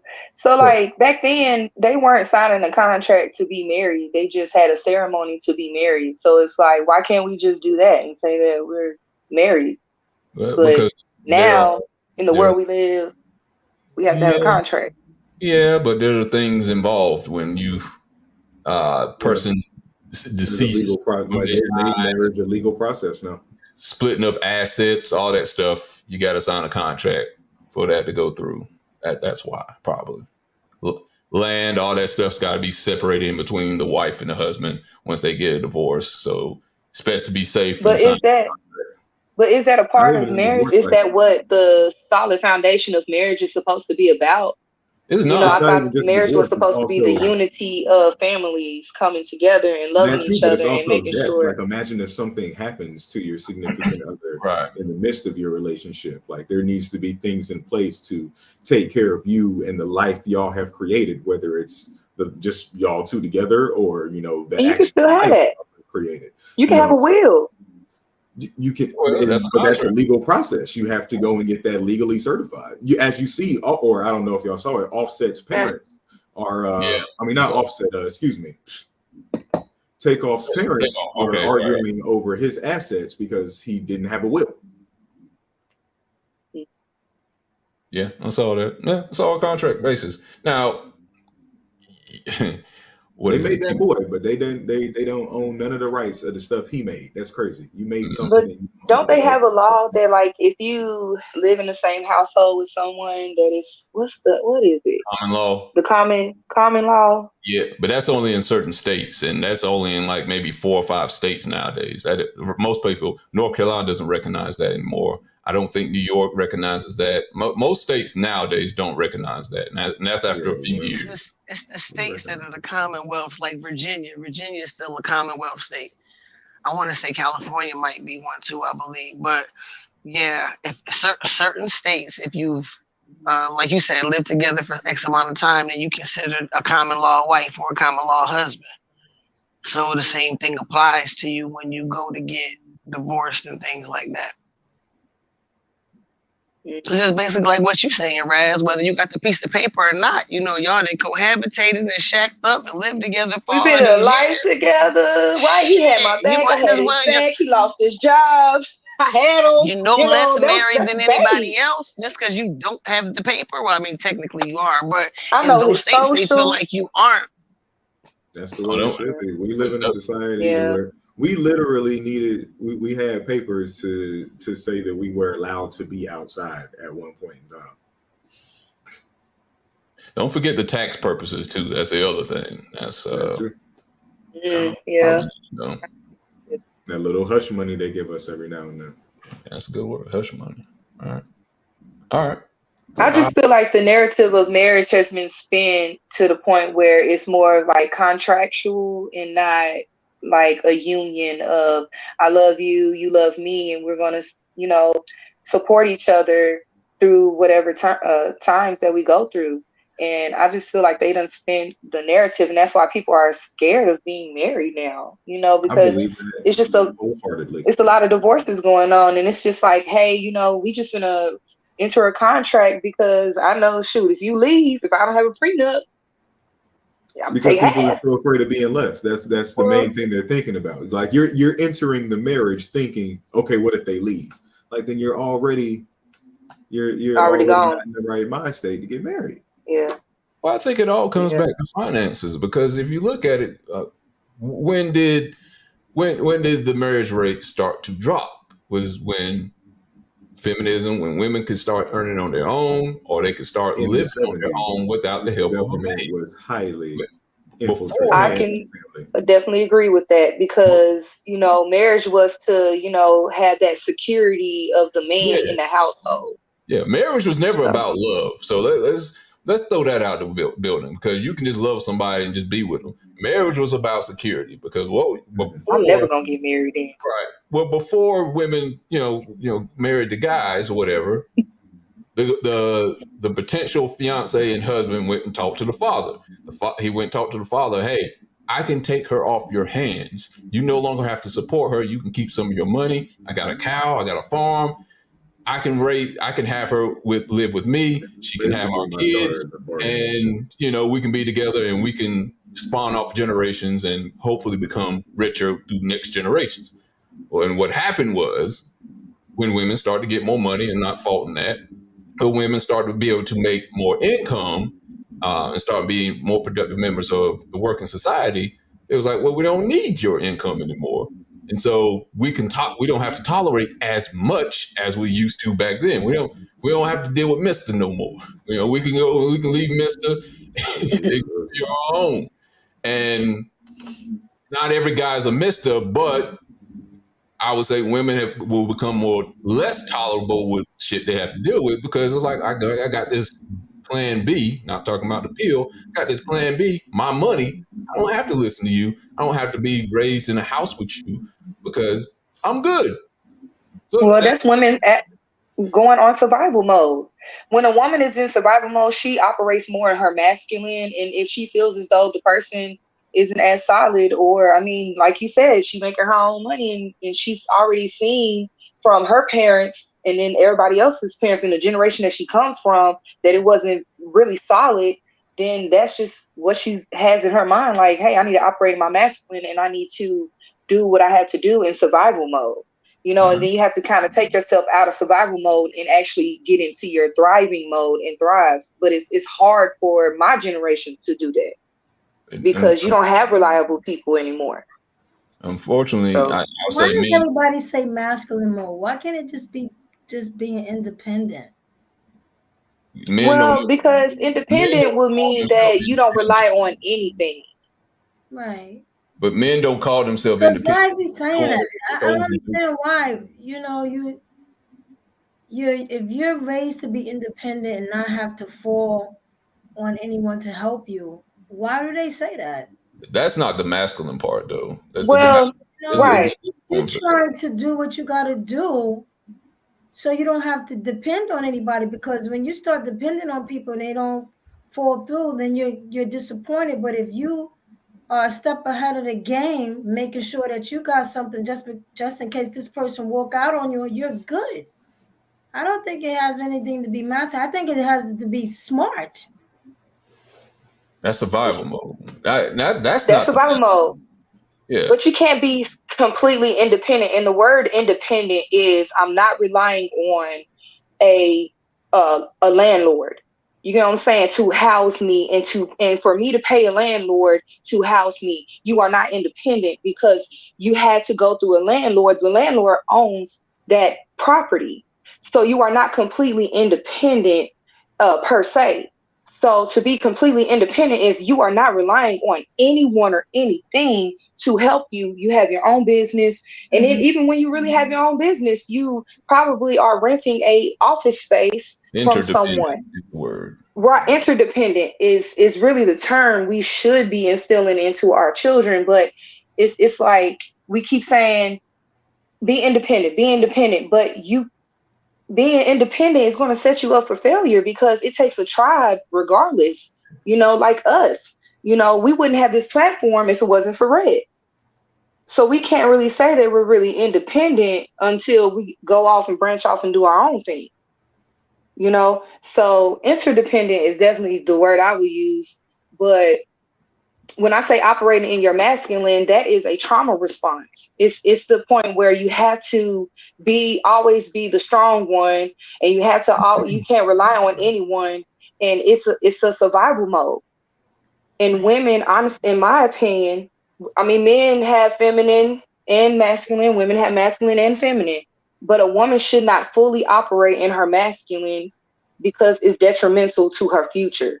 It could harm her in her future relationships with people. So, it's just, and that's why I was like, I want to enter my soft phase. I've been in my masculine for years, and I want to be soft. I want to rest in my feminine, and be comfortable with somebody that I can rely on and say, hey, I'm gonna just, I don't like the term women play their parts, but in a relationship, in a way, we do, and we allow the man to just be the leader, you know. But what if you're so used to being in control of things? But Yeah, that's the thing. It's Sometimes not they don't, it's not you're so good. used to not relying on people to do certain things for you. You've gotten so used to it. It's that's bad. I mean, it's good that you're doing it, but it shouldn't be yeah, that way. Is what we're it saying. shouldn't be that way. Let's put it Yeah, this way: you go But to a Fortune 500 company, and there's different levels to the Fortune 500 company. Now, there's the boss. There's the guy that owns the company. He oversees everything. The thing is, he doesn't do everything. He has lower people that probably are smarter than him. He delegates certain responsibilities to certain people because he knows he can't handle everything. If he does, he'll drive himself crazy and probably jump off of a building. That is what's happening with a lot of single parents. Is like they're taking on every responsibility.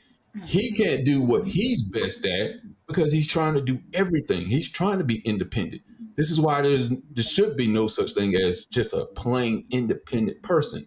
That we're talking about somebody who's watching over thousands of employees versus someone who's watching over kids. Is worse for the Fortune 500 guy, but you should be able to delegate what your strong points is. And that, I think that's what Raz is trying to say. It's not yeah. terrible to be In better words, masculine, but your strong points are not masculine. Let the guy, what he is strong, naturally do it. You can do it. right. That's not what you're naturally set up to do. Unfortunately, if you don't have nobody to help you, then you got to try to play two parts, and you can't serve two parts because you only can be stretched out but so far, and then you're going to stretch out and become stressed. Like I said, the statistics go up with women and men when they're single parents and they're trying to do everything. Depression goes up, suicide rates go up, incarceration, all this stress goes up because you're trying to do too much and you're trying to act outside of your natural self. That's what she's trying to say. Yeah. Not Of your necessarily genetic makeup. right. That's just not our genetic makeup. Right. If you have to do It's it, like a dog trying to swim. God bless you. If you have to do it, but if there's a way you can get out of it, please try to find a way that you're not putting yourself in a situation where you're killing yourself. It's about Right. balance. It's about balance. It's about being Balance. able to balance It's your trying. Yes. masculine Balance. energy and your feminine energy. We all have both. I'm saying the masculine side is about doing. It's about being in action. It's about the men are about action. Women are about being. We're about thinking and feeling and intuition and things like that. So when you have Mm-hmm. a woman always operating and she having to do it all herself, that's putting her over in what they're talking about the masculine energy because you're taking her from a place of being able to be and love and nurture, and now she's having to go and do and be the authoritative and more things like that. That's bringing out her masculine energy, but that's how Right. they intended for it to be. So, the universe didn't intend for it to be like that, but that's part of what they're talking about and taking men out of our homes. Then you got women where they having to operate in that masculine capacity or in that masculine energy, and then when it's time to turn it off, ain't no turning it off because like you said, we've been doing it for so long. Right. Once you've been the, Yeah. the head of your household, sometimes To it's kind of protect it. hard to fall back, and allow somebody else to tell you something or to tell you what to do or try to, that's why that's that whole dance that we do with the man and the woman with both sides of it. We have to learn how to operate in both energies though, but Right. Right. mainly Yeah. in, they know how to turn it on and Yeah. off. Yes. Balance. Yeah. Yes. Definitely It's balance. just like Absolutely. how they act like men aren't supposed to cry or men aren't supposed to show emotion. It's the same thing. That's because that's that Yeah. feminine energy, but it's about balance. If you get a man that don't never show you no emotion, that hard joker there, you gonna have a hard Yeah. time. You know what I'm And Mm-hmm. you should be saying? You scared of want him. some of both, Yes. right? You want some of both, so You Yes. know. Yeah. And Yeah. same We should be able to balance each other time. out. When it's needed. I'm sorry. Go ahead. No, I was just about to say at the same time, you don't want him crying all the time. Like, come on, be a little strong. Right. that's why I said And just balance. like a That's why man I doesn't said want a woman to balance. cry all the Hey, time. Right. hey. You know. Yeah, Like, Man dang, don't baby, you want crying man don't want again? no everyone woman can that have want to too fight all much. the time either though. Yeah. Right. Yeah. Right. And you And you I don't want to think do that this always in his aggressive energy. You don't want to do this always in his you know what I'm saying. You don't because that's right. typically what Nah. gets construed when what I'm saying. We're the more we're definitely the fire type Pokemon. I'm a fire type Pokemon too. Y'all crazy. All right. We're gonna switch out of that one. Go to the next subject. Take a little commercial break right quick. Hey, before we start the show, make sure you hit the like and subscribe button so you continue getting notifications for Hostile Therapy with Big Red. Now let's get back to the show. All right. We're now going to the Leave It or Medicated section of the Leave it or medicated.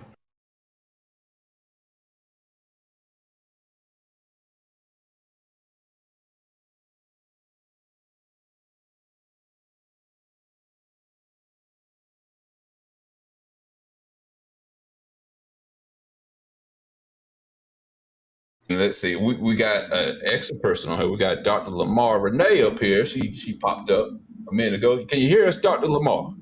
Yes, good evening. I didn't want to interrupt. I just told Precy, I said I ain't coming on camera today. I'm up here looking like Eddie Kane from the Five Heartbeats.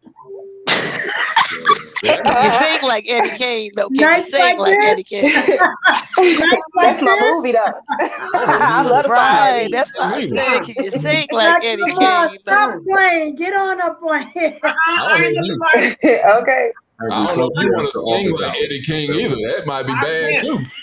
I can't. I'm up here. I swivel like Eddie Kane. And I ain't talking about when he first started. I'm talking about when he almost looking like he borderline cracked out, but When not he caught really. him outside of the show, hey, look. Can we see your gold vest? Yeah, Dang. Nice slices. I wish that raindrops would fall. Y'all said, you know, we done Fall. really forgot about it. And next thing you know, they done turned me into a meme. Feel to be me. Them had me a meme. And my co-workers and stuff be seeing me. Oh, Lord Jesus. Yeah. I won't be getting no Christmas gift. I'll be getting like hair dye and all kind of crazy lip chapstick, all kind of crazy stuff. And plus, I bet you still look good, but it's okay. well, thank you, girl. But look, so I tried this new dye too. This hemp dye, and I'm shaking, so I might be looking like, you know how like you, well maybe y'all don't, but you know how people be getting high and they be scratching. So the hemp stuff is just like falling all in my face. This hair dye, I was like, oh God, here we go. So I don't know if it's the dye or my hair or what, but it's just falling. So I ain't doing that. It's probably the dye.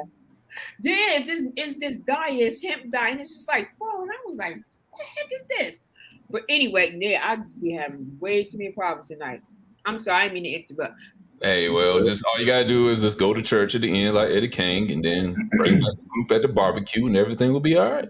Yeah, I'm asking for the saints and the I feel like going on. I'll die on the temptation of the Crazy.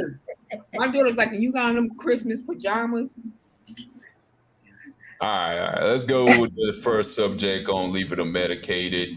I don't know if y'all familiar. This is a sports subject. It's about Deion Sanders, former prime time of Atlanta Falcons, Dallas Cowboys, and 49ers cornerback known as Prime Time back in the day. He was coaching at an HBCU called Jackson State. He told him God brought him to that school. People were happy because he was bringing eyes and putting butts in seats into HBCUs, Jackson State more specific.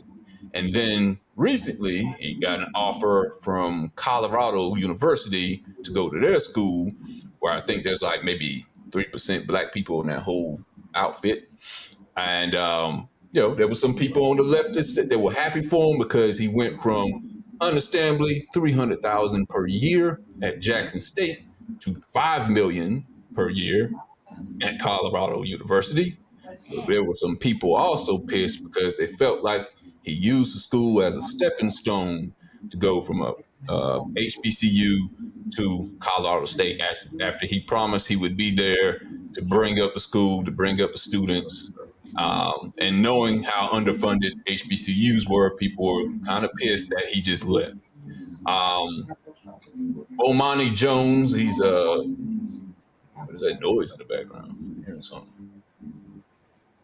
I'm hearing something. No. But Bomani Jones is a analyst off of ESPN. He had a few things to say about Deion Sanders leaving to go to Colorado University. Let's hear what he had to say about the subject.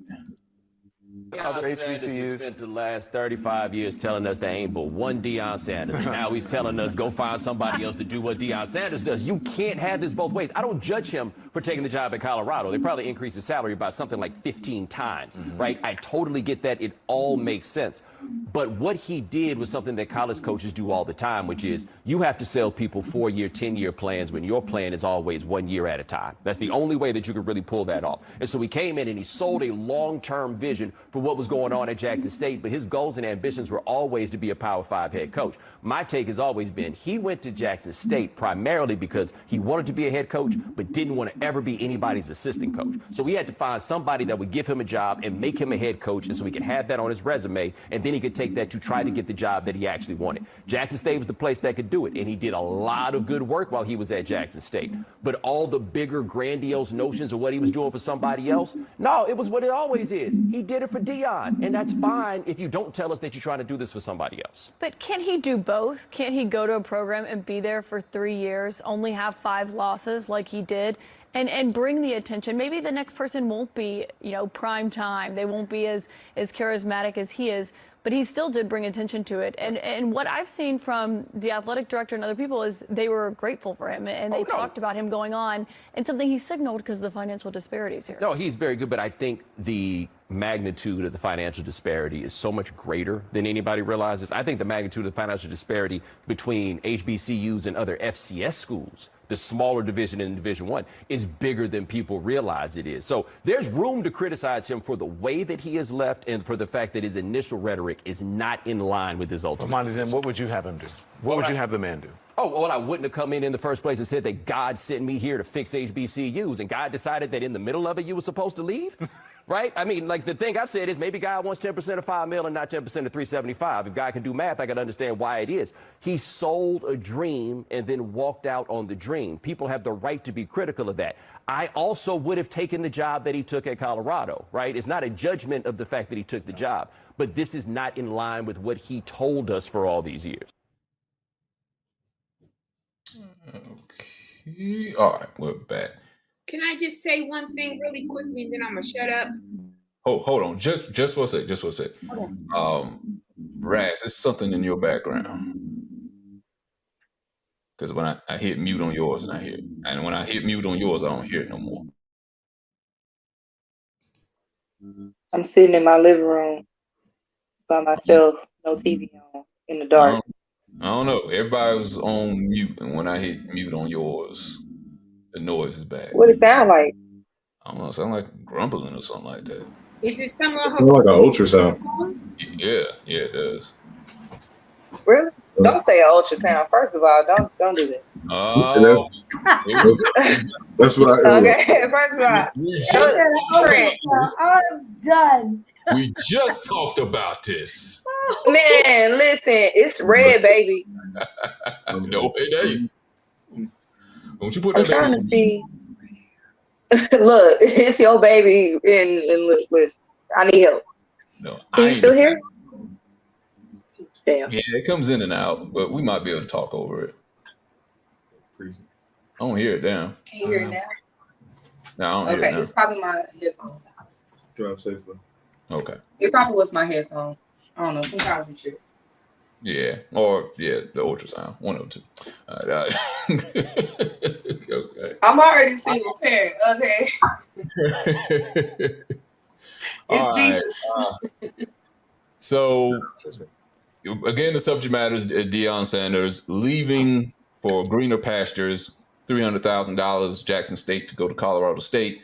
$5 million. The guy, Bomani Jones, says he doesn't have a problem with him leaving. He would have done the same thing. It was the message of him wanting to come to that school to make it a better school, and saying things like, "I'm only here for to bring these students up. Jesus brought me here." He also said at one point, not mentioned there, that it's not about the money.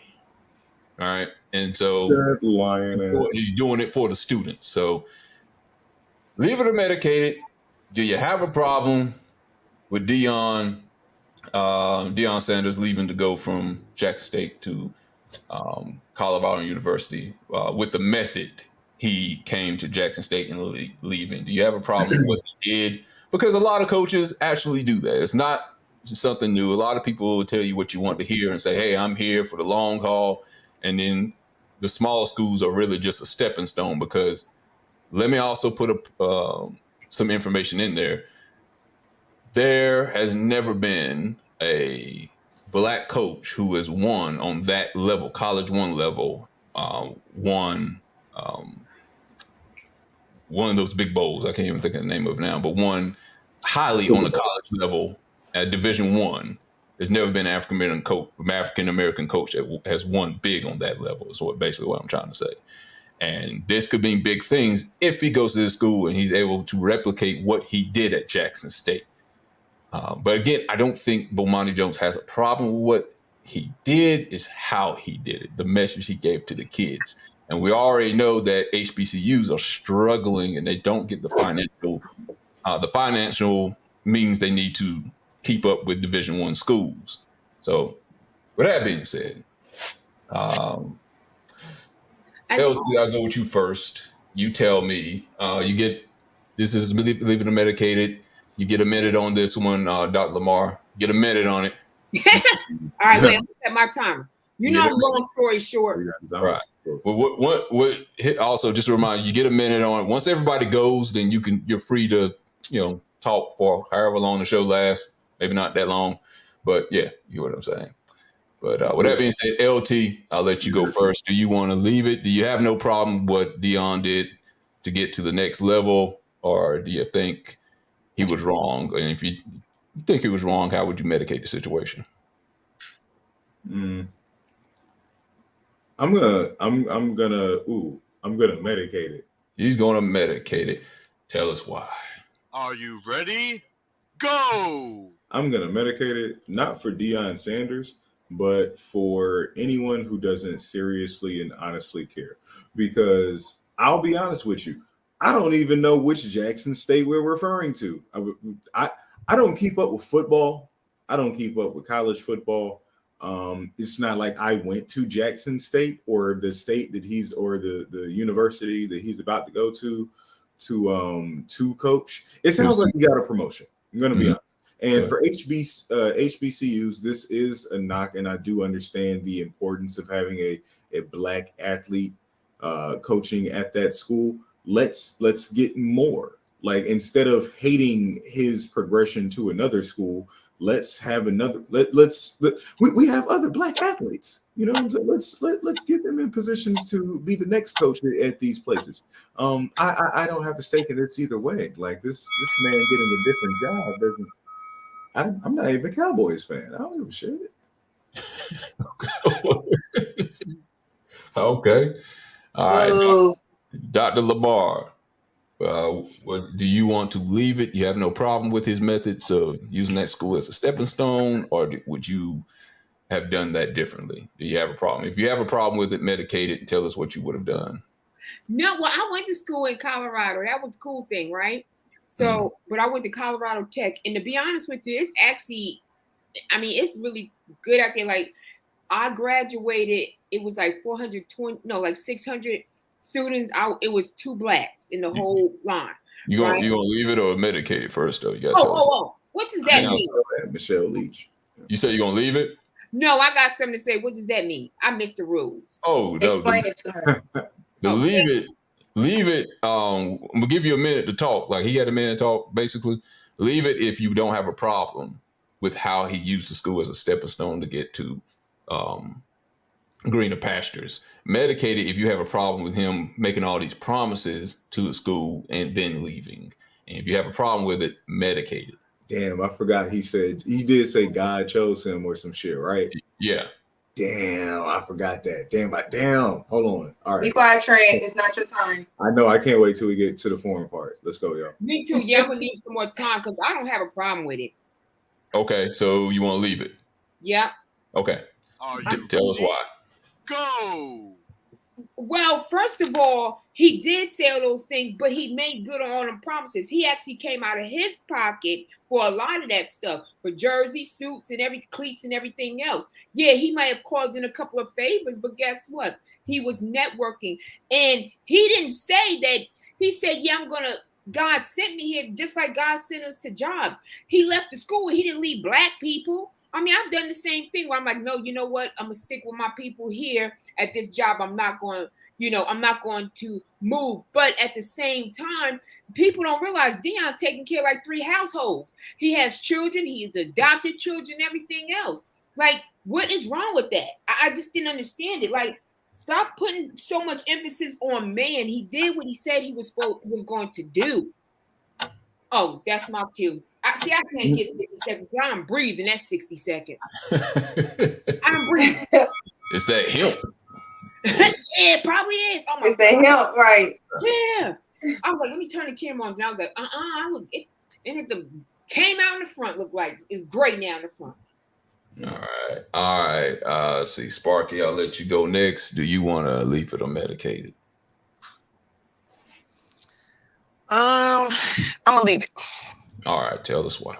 Are you ready? Go!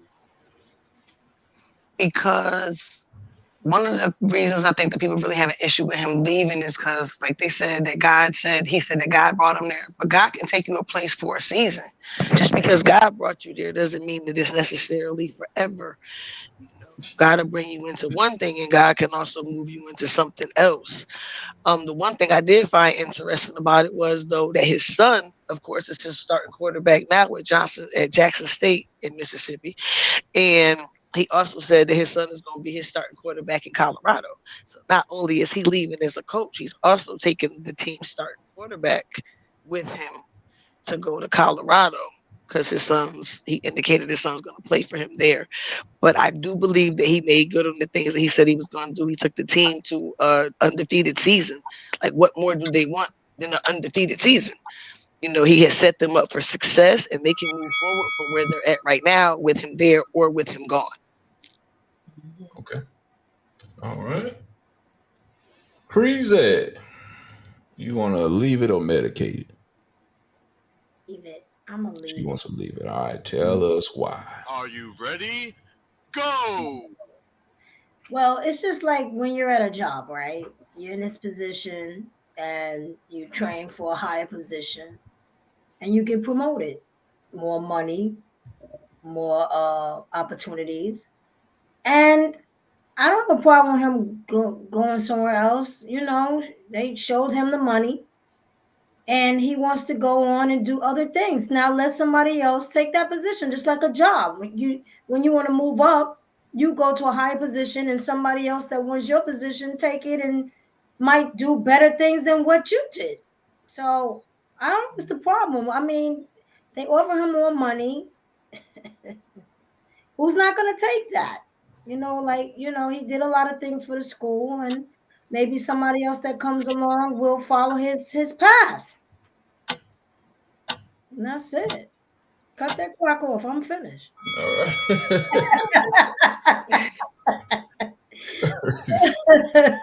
Y'all feisty tonight, man. I hear that. Everybody on pins. Two. I need 400 minutes. All right, Raz, you're up next. You want to leave it or medicate it? I'm gonna leave it. All right. Tell us why. Are you ready? Go! I'm not a really big football person. I'm more basketball, but I have been seeing his videos, and from what I determine him as a person, that he is very motivational and he wants his team to succeed. And I feel like he opened the door for other Black coaches that can come in and they have a reputation to live by, and I don't think that it's a sellout or anything. I just feel like, he's opening the door. He's paving the way for Black men and for Black people really to just do better and to get into the predominantly white places and to just open the doors for people. So I don't really think he's a sellout or anything. He did, like they say, he did what he came in and he did what he had to do. He said he was going to do, so he did. So now it's time to move on. And he has things to take care of. All right. Word. All right. I'm gonna medicate it on. I'm gonna speak on this one. Are you ready? Go! Again, I don't have no problem. Again, using this school as a stepping stone. It's just the way he did it. Yeah, the God brought me here thing. I'm gonna put this school into a prominent position, which he did. He's doing it for the kids, and let's not forget, it ain't about the money. It ain't about the money. So why are you leaving? That to me, that just sounds like, I don't know, a new preacher getting inside of a church and telling us, I'm doing it for the congregation. And when he's actually Creflo Dollar, he's doing it for the almighty dollar. He did what he was supposed to do. I don't have no problem with him moving on to another thing. He's actually going to elevate Black coaches when he goes to Colorado State. If he does the same thing he did at Jackson State, great. I'm happy for him. I just don't like the message he was sending before he got there, because there ain't that many Deion Sanders. The next Black coach that comes in there and tries to do what he does, for one, he's going to have to be a rich NFL athlete, because Deion Sanders is worth $45 million or to put his money into the school. Most people who come up into coaching come up through being assistant coaches, then coaching. They are not going to make that kind of money until they work at Alabama or something like that, and where those type of schools make a lot of money or they pay their coaches a lot of money. HBCU, if you're coming up through the ranks, you're not going to have that type of income to put back into the schools. Deion had that kind of income, so it's not going to be the same impact. I don't think. Deion had presence, Deion had money. It's just not going to be the same. Kudos to him again, getting in the job or whatever, but I don't think no one's going to be able to fill his shoes at any of the HBCUs. And that's not to mention, again, the HBCUs are in a unique situation where they're underfunded as it is already. They couldn't pay him that kind of money. Because I know I heard some people say, pay the man, and he wouldn't have left. They simply don't have that kind of funding. They barely can have lunch halls that are decent, classrooms that are decent. And that's where Black people should step in if we want if we really have to put more value into our institutions. You know what I'm saying? Our Black billionaires, the Black billionaires who love to scream about them being billionaires. So surprising we're not talking about him this week. Who's that? Oh, no, don't say it. Don't say it. It's like he who shall not be named. We don't say his name. Ye who shall not be named. You see what I did there? But yeah, like our billionaires and our wealthy Black elites, they don't put money. Like how many? And I don't want to shit on things I don't know, but how often does Oprah or Tyler Perry or Jay-Z or Beyonce or a Will Smith or Jada invest in our local Black institutes? Mm-hmm. Oprah does down here. She graduated TSU, so she does donate. She also rubs elbows with Harvey Weinstein. I don't mean to be that guy, but you're gonna be that guy. Her name was on the list of Epstein's Island. But yeah, as Black people, we have to invest more. If we wanted Deion Sanders to stay, and I know he said it was not about the money, but let's be honest, when it boils down to it, if you have a bunch of households to take care of, I don't know his marital situation, I don't know his kid's situation, but he's an athlete. We can do the math. He's a successful athlete. We can add to that math.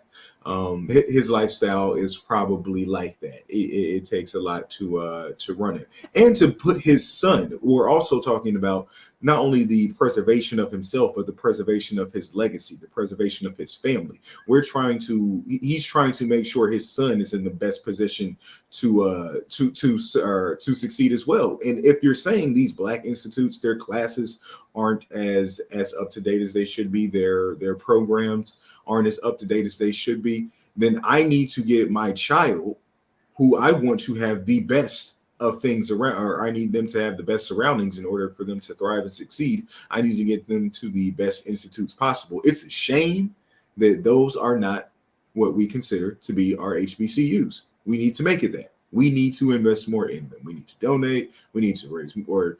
I don't even know how, but I went to Elizabeth City State.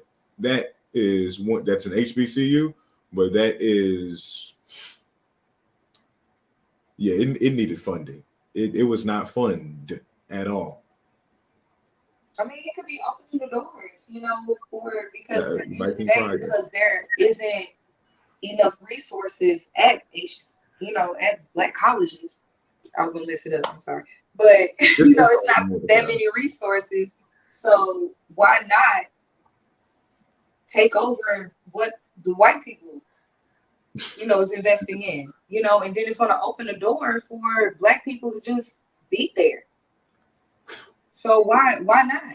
I feel like, a lot of times as Black people, we are obligated to stay stuck in a place. Well, I won't say stuck because I don't really like the word, but we're obligated to be somewhere that it's not going to benefit our race as a whole, when we know that this is a predominantly white society. So why can't he just open the doors? Well, there was a time before integration happened where Black people worked in businesses together, and we kept the dollar circulating through our community, and we were very what's the word I want to look for? We made good money. Let's just say that we made good money when we were not integrated within each other.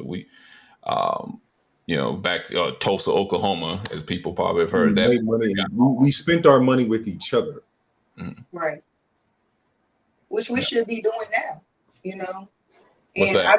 I just feel as though when we're more educated and we get the resources that are not provided to us early on, that we will be more, financially stable, and we can teach each other, and we can, gain knowledge off each other. Do you think they even should be at HBCU then, if that's the case? Because they've been No, it struggling definitely for a should long be more. time because of It, this. Yeah, because we black literally excellence. I'm had all to for fight black to get excellence, into but colleges. the I'm sorry. Oh, I'm sorry. No, go ahead. Go ahead. No, I'm just saying, like, the world. That's not the world we live in. That's the world that we can make. But it takes a whole. It takes the culture to make that. And it's sad that we're not as solid as other races. We can be. Like, we can be. It has been shown that we can be that. But unfortunately, it's that deprogramming that we need. We need to be deprogrammed. And I feel like it's going to take a generation that is going to just start the cycle, the new cycle. We have to put more value in it. You know what I'm saying? Like, why all the racism? I don't know why all the racism. I mean, but it exists though. Like, that's like Right. we live on a planet with 70%. I don't know why all the water, but it's here because it's a natural part It's of life. here. It's gonna be here. It's not gonna go away. You know what I'm saying? Like, we don't value our institutes enough. Like, think about it like this: if there was a study about an asteroid hurtling towards space and it came from someone from Jackson State, would you take it as seriously as someone from Harvard or Yale or Princeton or some shit? Like, it's literally like a stereotypical joke that we would see in any movie. You know what I'm saying? Like, making fun of people from community colleges, making fun of people from lower and impoverished areas that can't afford to go to the larger Ivy League schools, and it's set up that way for a particular reason. Like, let's think about it. Like, colleges on a massive scale, that's also another multi-billion-dollar industry in this country. For some reason, knowledge is being gatekept. And if you don't have access to a certain amount of funds or have the certain amount of connections, because it really should be just based on your grades, right? There are people that literally get straight A's throughout all of high school and can still only manage to get a scholarship at their local HBCU or, the college up the street from them or, in the next town over. And when we get into the workforce, it's not taken as seriously. It's not even, or yeah, it's not disaccredited, but it's not our institutes aren't respected as highly as the older institutes that we literally have to fight tooth and nail to get in. I mean, speaking of the Cowboys, that's literally what their owner just got in trouble for, standing outside of a picket line of black students trying to get into a white school, and the white students yelling at them to get out in words with the hard ER. I'm gonna say We're something ignorant. that Dion did also say. He did have a good point on this, where people are complaining about. We go back to the NFL and actually college coaching too, where people complain there's not enough NFL black coaches. There's And not. it's like you got to quit complaining about there not being enough black coaches because you can't tell an owner what to do with his team. So if that's the case, then maybe you need to become the owner, work to become the owner. And so in this case, he probably did what all he could do at Jackson State. So him going to Colorado State puts him on a higher platform where he can hire black people or he can have assistant coaches that are black or African American or whatever, put them in a place to succeed, or then they can go off to other colleges and sprout off other black coaches or whatever, or maybe go to the NFL and do successful enough to where they can, get ownership of a team. And I agree with him. You can't complain for somebody who owns something. Like you can't make somebody sell you something. You can't make somebody hire you, become the owner. And that's about the only thing you can do. You can complain about it all you want, just like the Grammys. You don't keep complaining about it, then make your own Grammys. Make your But own I think that he's Oscars. going to motivate people. Like, No, he's but I going to think motivate because grants are out there. It's just that we don't have someone here to teach us how to apply for certain grants for school.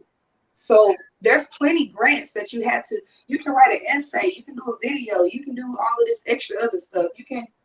You can do, there's certain resources out here that white people know and overuse that us as Black people, we don't really know because we don't have no one to show us the way, but there's grants out here that can help us.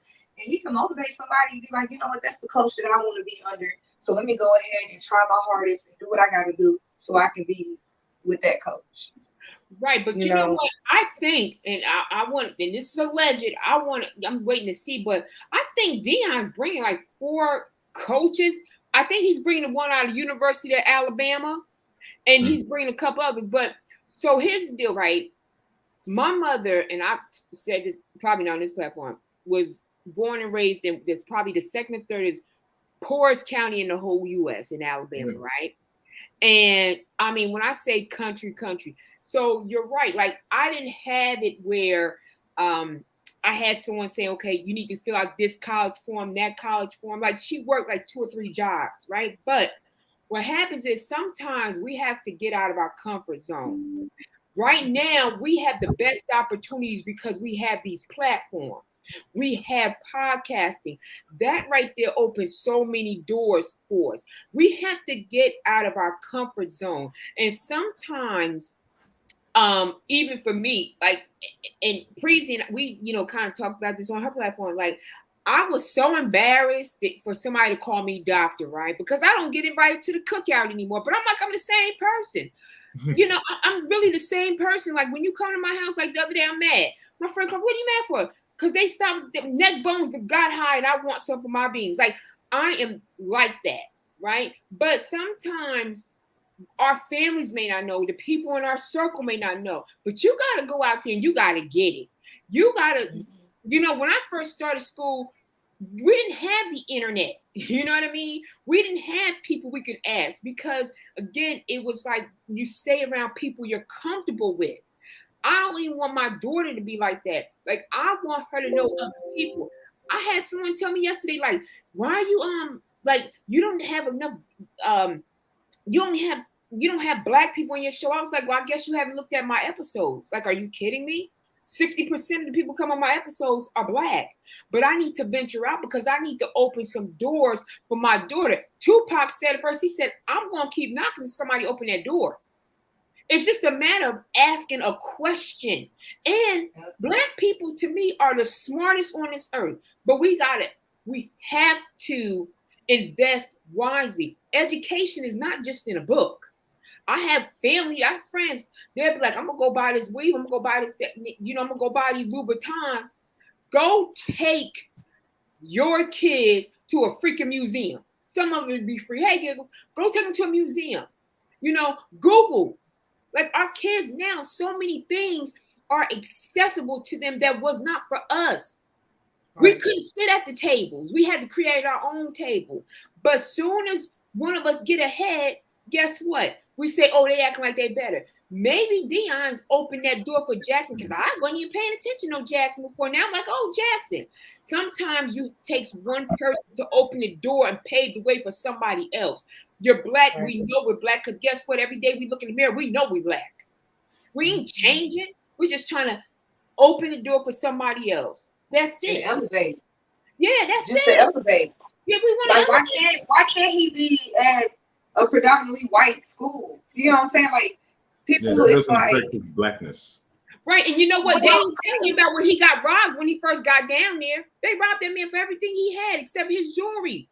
They ain't talking about that. Mm-hmm. They're not talking about, again, he employs people. You know who his people are? He got his payroll, which I understand for because so they can get Social Security. His mother and his 3 aunts. What about the kids who he adopted that he's that stays with him?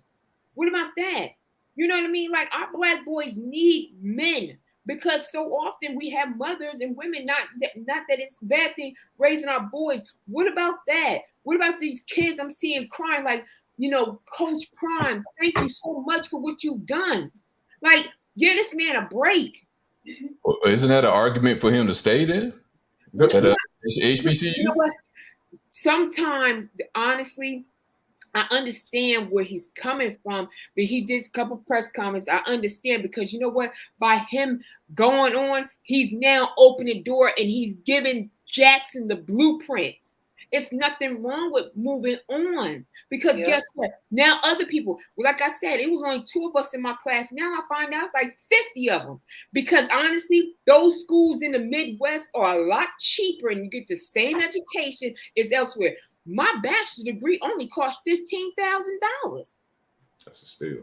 You know, Oh, yes, that's yes, affordable. $15,000. Yes. And Bargain. when I tell you, I was nervous because first of all, he got to get past that elevation. But I met some really great people out there. They're really nice. He's opening the door for others. You know, they right now they have a lot of pubs out in Colorado. Now, guess what? They're gonna be listening to hip hop. They're gonna be doing all kind of stuff. You know, sometimes we have to get out of our comfort zone. He ain't selling out the black folks. He's opening the door. We got to use that for an opportunity. You know, we have, if we want the information, sometimes we got to ask somebody else. I've tried to ask my own people, but sometimes it be your own people that dog you out. And you're like, well, dang, like I'm trying to do what the W.E. Du Bois said, the top 10. I'm trying to pull my people. But my people be the main ones dogging me out. Yeah. And I know we all know that being comfortable can really hinder us and it could stop our growth from being comfortable. And it's not to say that you can't be comfortable because if you get to a certain point in your life that you want to be like you're comfortable, then that's okay. But I feel like he is setting the bar, you know, and let's keep setting the standard of being great, being excellent, striving for better, you know, and it's not to discredit anyone. Right. Look at his overhead. He got to pay for the ex-wife. She dogging out. He's paying for her. He got them kids. He's paying for that. It's his overhead. You know, sometimes people have overhead that they're paying. When you think about it, $5 million is a lot for us. But for him, you're talking about just the upkeep of his house. I'm in Jersey. Our taxes is like $15,000. That's not a steal. You know, and people are like, why don't you move? So if I move, then when I'm gonna move to, right? Seriously, you know what I mean? Like, look at the upkeep of his house. When it could be worse. It could, right? It's almost like you know, when they say these celebrities worth X amount of dollars, that may be an asset at that time. Mm-hmm. You know, but look at his overhead.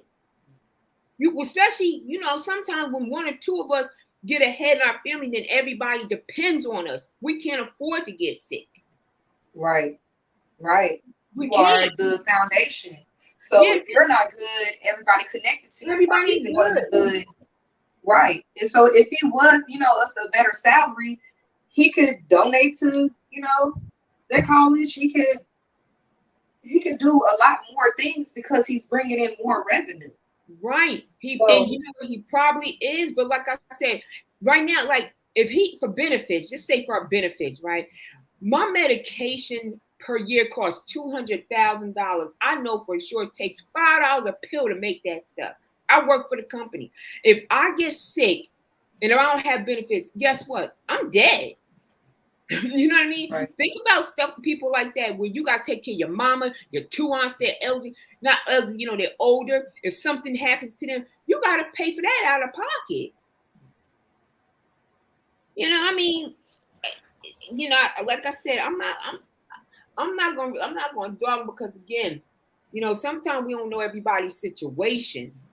And then the other guy said, "Oh, he wanted to coach." He's like, "I hope he fails." Really? Who said that? It was one of the coaches yesterday. He came on and he's like, "I hope he fails." Like, who says that? Another black man failing? I might not like what you do and how you do it, but I'm gonna say, "I hope you fail," and you're a black man. Yeah. I'm support my black people regardless. I mean, can you see it from the school's point of view, though? HBCU school. I mean, I get it, and like I said, I understand moving on to a better greener pastures. I get it. Can you see it from HBCU's point of view? Because again, yeah, he may have said showed the blueprint, but that's because he's Deion Sanders. There ain't many Deion Sanders in the world. like that. There ain't gonna be many coaches that's gonna be able to come in and do the same thing he did that don't have that type of money that he does. That Right. he, Well, I think he's like a 1 in a million type coach. As far as personality is concerned, or whatever, I don't think there's gonna be another one that's gonna be able to come and do the same thing. right. Now, you know what? My cousin years ago, he used to go to this, he played basketball. He used to go to this camp, right? And I forget who was there. Iverson, one of them had a camp. And I used to tell him, like, look, when you go to that camp, you go there to get your education first. Word. Because you need somebody, if something happens, you need to interpret them contracts and you need to be able to count your money. Okay. If something happens, you need to be good to fall back on. Don't get all starstruck and all this, that, and the other. You know, I got that. And you're absolutely right. But we don't know what's in them contracts that Dion signed with that school. Because some of these schools put stuff in these contracts and he may not be saying it, but maybe they didn't hold up their end on the contractual part either. We don't know. And like I said, yes, I wanted my daughter to go to HBCU, right? But guess what? Like I said, them schools in the Midwest is a whole lot cheaper because these schools now, $45,000-$80,000, and these kids coming out making $20,000 or $30,000. Meanwhile, I paid $450 for mine, and the only claim to fame I got is when people say, "Well, who taught you finance?" I'm like, my cousin who was out there hustling, and you know, like, really, you pay all this money for school, and then what? Because we're still farther behind the other races. We're not getting the loans, even if our credit is good. We're not getting the loans. We're not getting certain resources that's afforded to other nationalities. You come over here, you Indian, you automatically get loans. They automatically think all kinds of stuff that we just don't have accessibility to get. True. That's true. I mean, come on, $80,000 for a school for what? Same type of education, almost. Yeah. Better that facility. you're going to learn on the job. That the person that doesn't have a college degree is making more than you. Exactly. Like name brand knowledge. It's pretty much what it is. If you want the best education is life. Bars. I'm working in the field right now that I didn't even go to college for. The field, but it pays more. All right, y'all. Let's move it to the next subject now. Let's see what. Oh, sorry, I get passionate. Oh, that's okay. It's good to be passionate. I talk too much. Not if it's murder, because it's a crime of passion. So, listen, blood sacrifice has always and will forever be a thing. Oh, you on your own on that one. I did not adhere to any of her thoughts and comments on this show. See, that's for my podcast. I can't do it all. Right. Okay, I'll be people got priorities. All right, let's take a look at this video next. Leave it or medicated situation. A lot of women that I coach get triggered when a man wants sex from them. And I say, why do you get triggered? Why do you get upset? Because men are wired to want sex. So, well, that's all he wants. I said, why are you getting upset? The reason you're getting upset is because you are filtering his request through an idea of devaluement. Okay, here's what I mean. When he wants sex, what you're filtering that request through is he's devaluing me. Because if he valued me, he wouldn't ask for sex. Now, okay.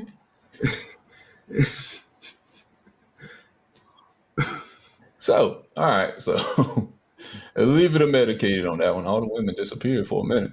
Leave it or I can imagine. Oh, I'm here. Right. All the women disappeared. We was like, no, we won't asking you guys for sex. We just want to show you the video. That's him.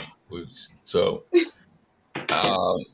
from what I gather from this small clip is there's a woman who's, I guess, being asked for sex, maybe on a constant from her man. And I guess she's feeling devalued because I guess she feels like that's all he wants her for, or he views her as just a sexual object. And the man is pretty much saying she shouldn't feel triggered by that. should she feel devalued because he wants her for sex? I don't think I'm thinking that he doesn't just want her for sex, but it is something. It probably pops up from time to time. 11:30 at night, gets off of work, stressful day. Hey, can I have some sex with you? Because I'm stressed out and I got to release this primal aggression. And she doesn't like that because she's like, I am not an object. I am a human being. So she feels valued by that. That was her voice. So imagine this. Remember? That was a cute girl voice. All right, Nancy Reagan.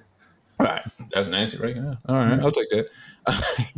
All right, so leave it to medicated. Do you think that she should have a problem with just random questions in the middle of the night or the day for sex, viewing her as just like a sexual object where he can just come and drop off a load anytime he want to? Sorry to be so graphic about it. Or medicated, she should just, get over it. I mean, they're in a relationship together. You should expect at some point that he's going to want to have sex, and she should just open her options to having sex with him. I didn't say legs. Open her options to having sex with him. All right. Raz, you're going to leave it a medicated on this situation. You have a problem with her having a problem with this situation? Or are you with him like, hey, we're together, we're in a relationship. When I want sex, I want sex. I'm not devaluing you. Please give me sex. It's so hard. So leave it is she should feel some type of way. And medicated is I agree with him that she shouldn't feel no type of way. Right. Okay.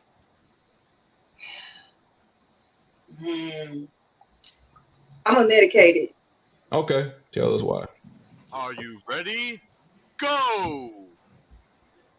Just from my experience from like men, and I deal with like older men. Men are more physical and women are more mental. And so it's like that is a need for men. And honestly, if you're in a relationship with a man, weaponizing the vagina over a man is not going to do anything for you. It is not going to benefit your relationship. It's not going to allow that man to respect you or anything like that. So honestly and truly, even if you're mad at each other or anything like that, give him a little vagina, because men are more physical and women are more mental. So at the end of the day, if I'm in a relationship with my man and that's what his need is, then I'm going to give him that. But I still want him to respect me. I don't want him to think that I'm just some type of masturbation tool for him, and he doesn't respect the person that I am, and he doesn't value who I am as a person. All right, Gecko said, if you got an ass, hitting the peace sign, okay? That's hard. Right. I'm finna chew my ass up like a fucking cat. I'm sorry, y'all. I'm sorry. What? Children. I'm sorry. Next on Hostile Therapy. With my man. Right. Hostile Therapy and sexy music plays.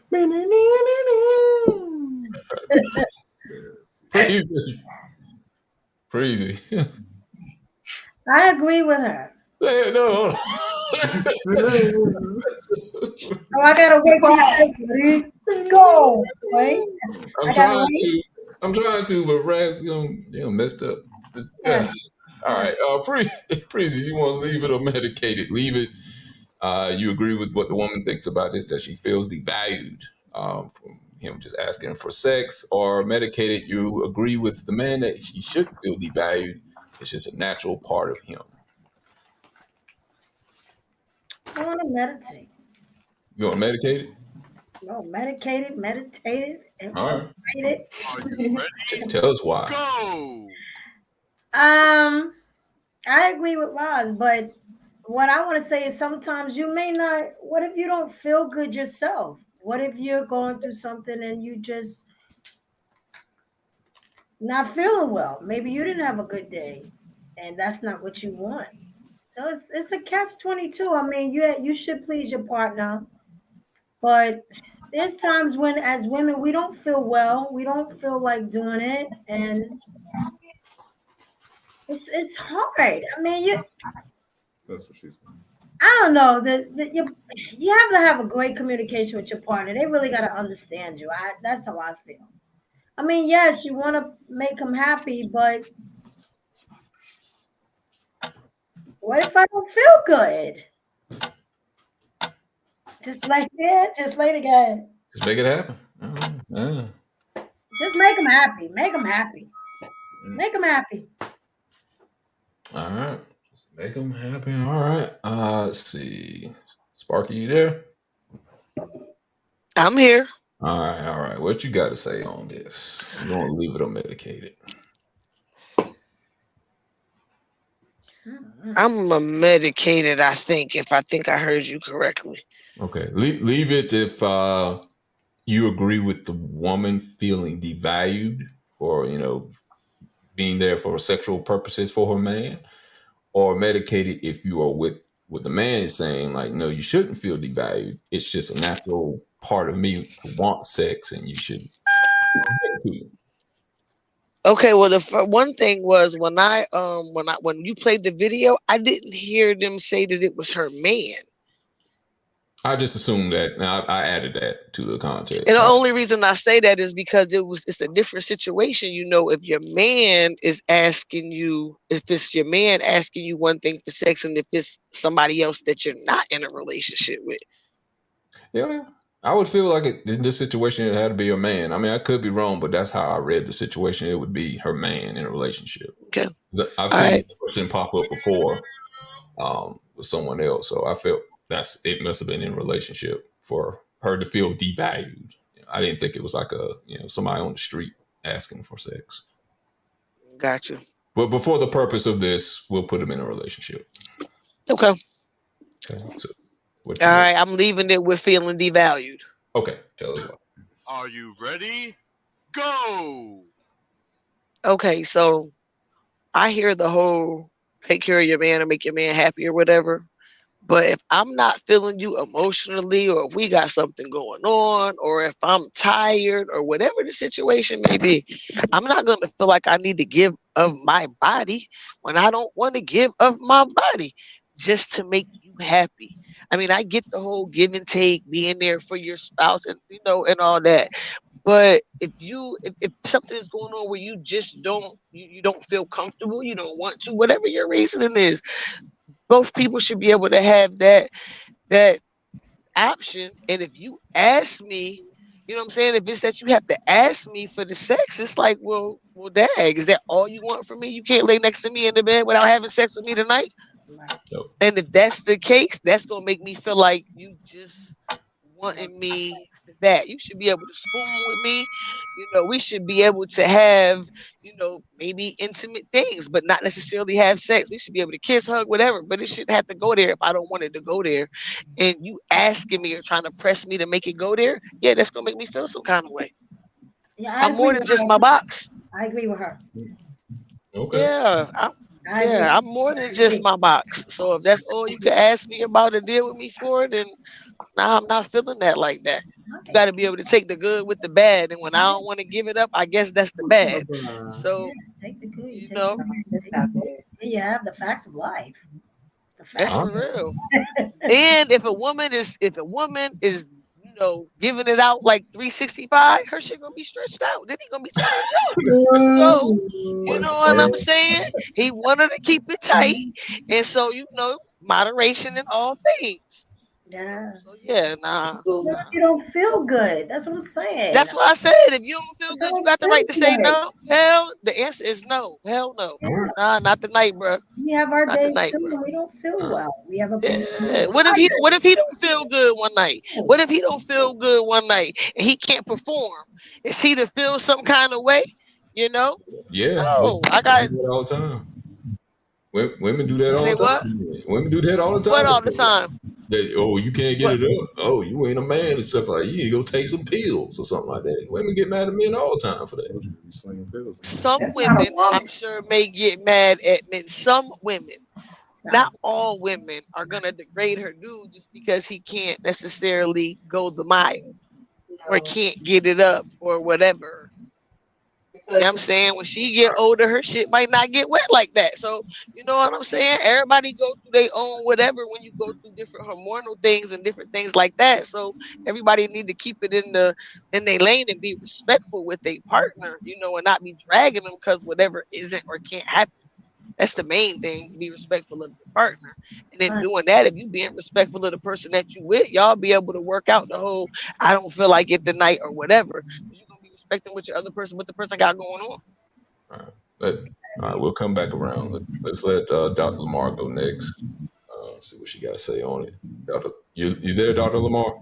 Yep, I'm a medicated because Okay. I didn't hear him say, like, I didn't hear any of them say that they just met. So maybe they have been together for a little while now, and I've heard women say. I mean, I've said like, only thing you want is sex, but that's not really all he want. Like, you can tell when a person only wants sex because there ain't gonna be no conversation outside of that. Especially when you reach a certain age, like that's all you're gonna be talking about. He don't care how your day's going. I mean, he don't care how your mama doing, kids doing, nothing like that. That's all y'all talking about. I've been in situations like that, and that's all it was. So I can really say that's all he wanted. That was our situation. But don't get me wrong, when you reach a certain age, you do be tired, knees be hurting, and all this, that, and the other. But we can't say that's all you want if that ain't all you want.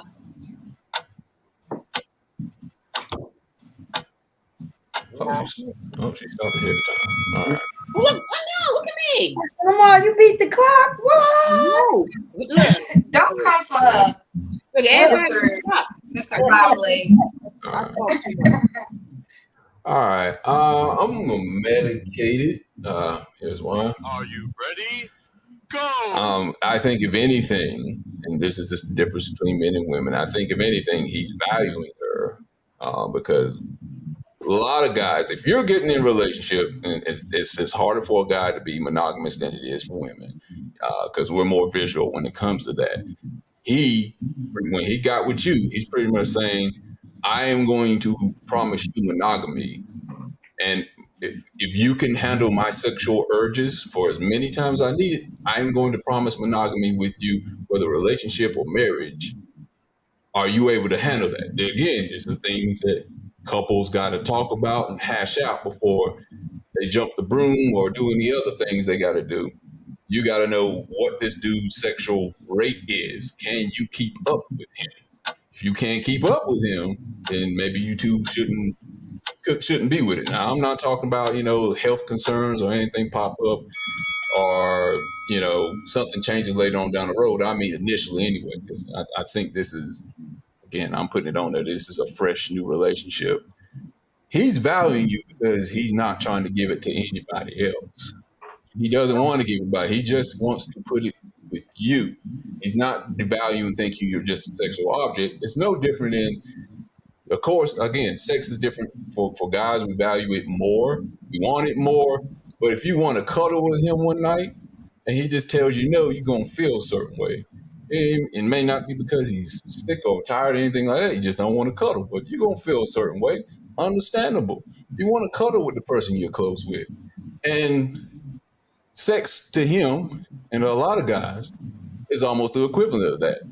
He wants sex. He wants to get rid of this emotion that's built up inside of him. He's not devaluing you. He doesn't view you as just a sexual object. It's just that moment that he wants that. And he views it as a way to get rid of this stress or aggression or this love he wants to give you. Maybe there's a way for him to show he loves you. Maybe that's the way he expresses himself. You may be a cuddler. He may be starts with an F. I ain't going to say it. But that's the way he expresses himself. And so he's not looking at you as just like a box and you nothing else, unless that's all he ever asks of you. It's just for that moment.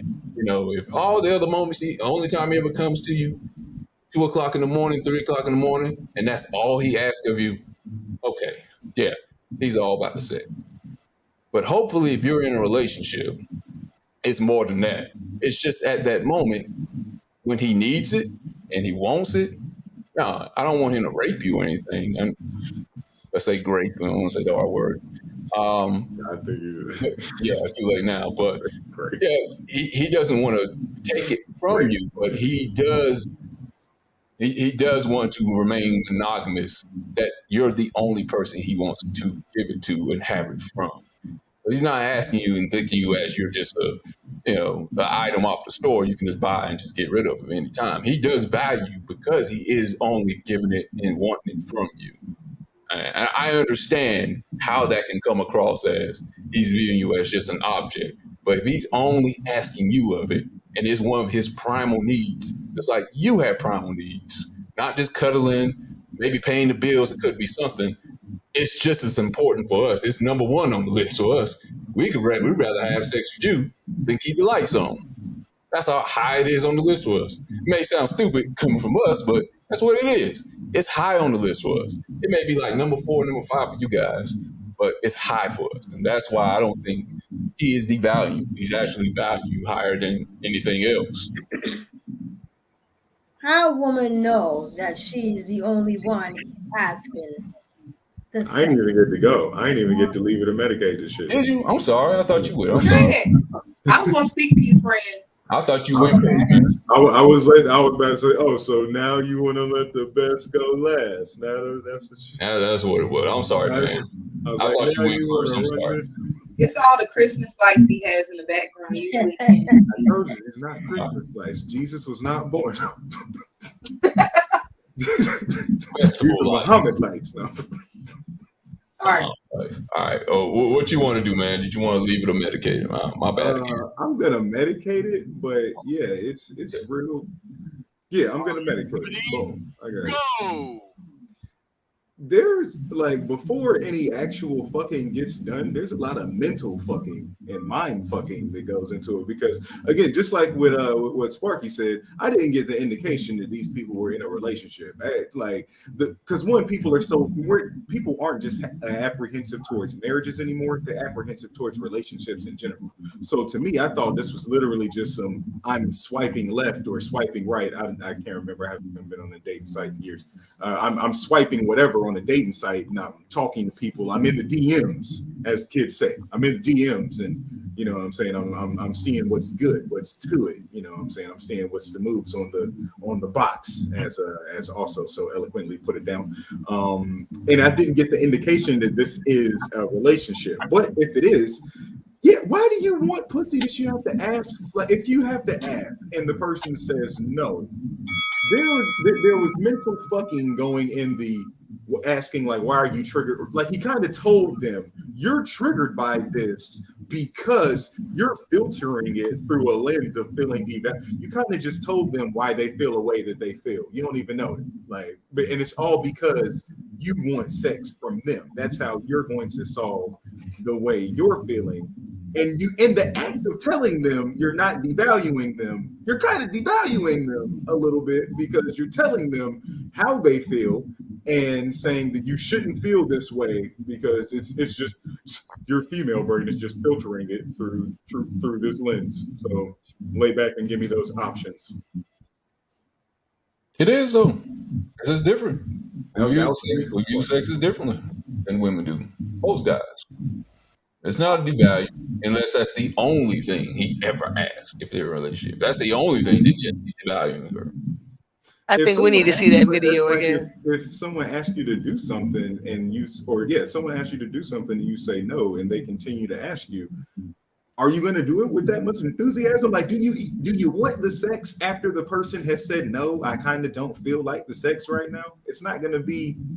I mean, he didn't say that though. You know, I mean, it's a partnership because I've been dog tired. I worked probably a 32-hour shift before, and when I was in a relationship, my man was like, "What's up?" And I'm like, "Baby, I'm tired, but take it. Look, hey, you know, I probably fell asleep during sex before, you know, like." But it's because, and it's not that I'm putting myself before anyone else or whatever, but I just know that that's what his needs at this moment is. That's why, like, in the morning, like, I'm gonna give it to him because I want him to go out here with a full nutsack Okay, so we can agree with that in terms of a relationship. So let's look at it through the lens that me and Sparky initially thought we were looking at it through. What if it's just random hit and quit type shit? Like we're in the talking stages.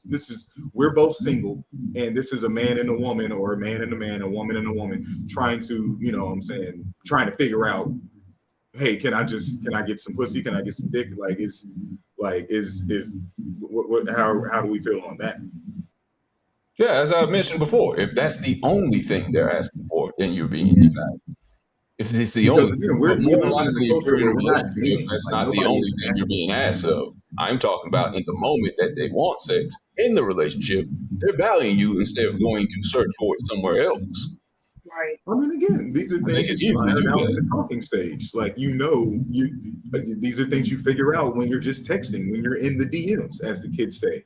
If a person is texting or talking on the phone, FaceTiming, or immediately just sending you, things that relate to sex right off the bat as y'all are talking, then you should know prior to getting in a relationship with this person, they have a high libido. They're hypersexual. They're going to want this Very from you. hypothetical. If you're down with I that, don't even view it as devalue. I feel like, like Red said, I mean, it's a value because for a man, and give it, okay, some men do speak their Johnson and whoever, whatever, but the type of man that you're going after should, a man wants sex.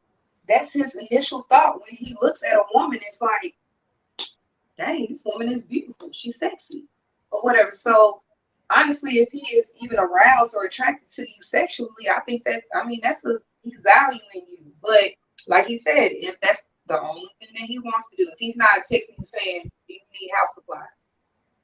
How's your day? Anything like that, then okay, he may just be using just for that.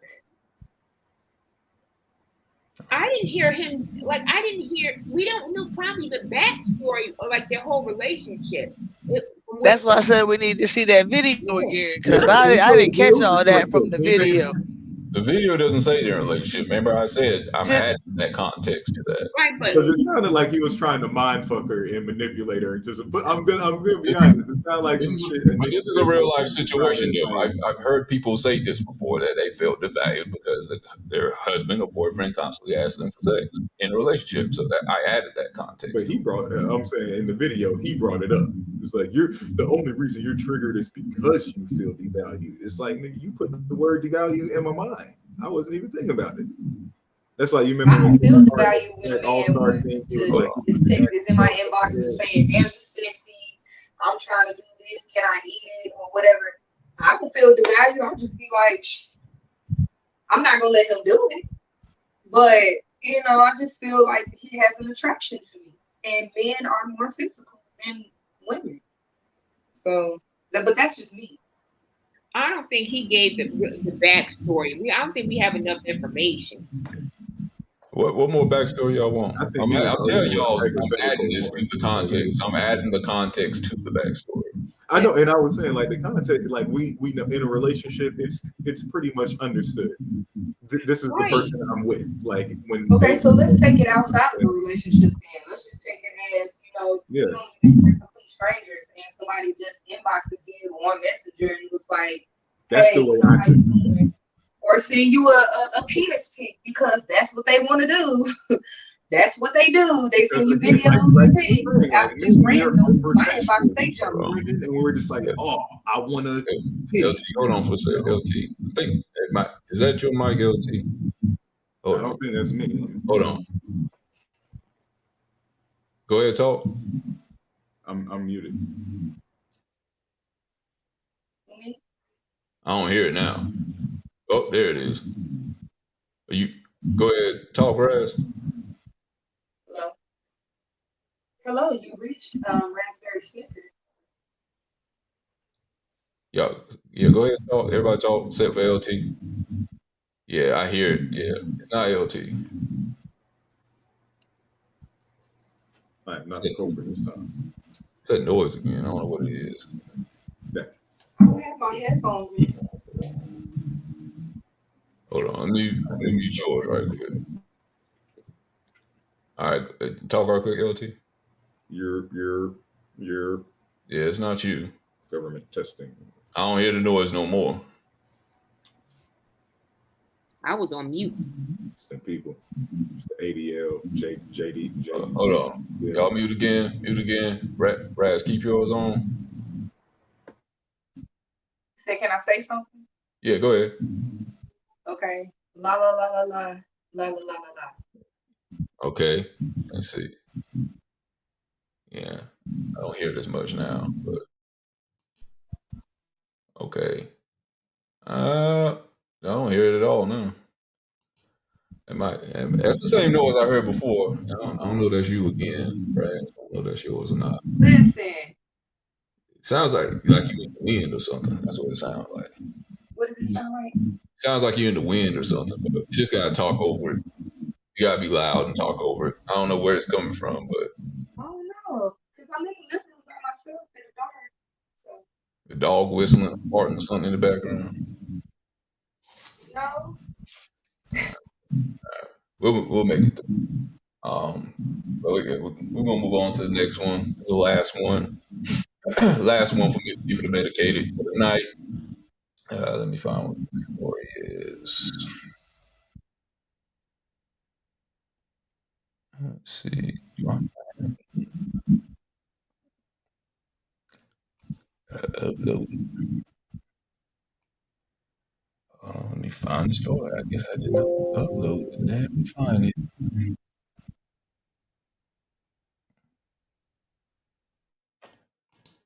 Let's see.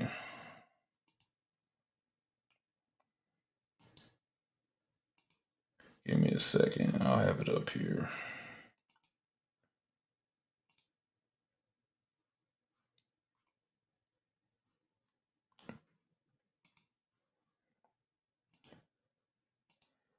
I think this is it right here. Here it is. All right, here we go.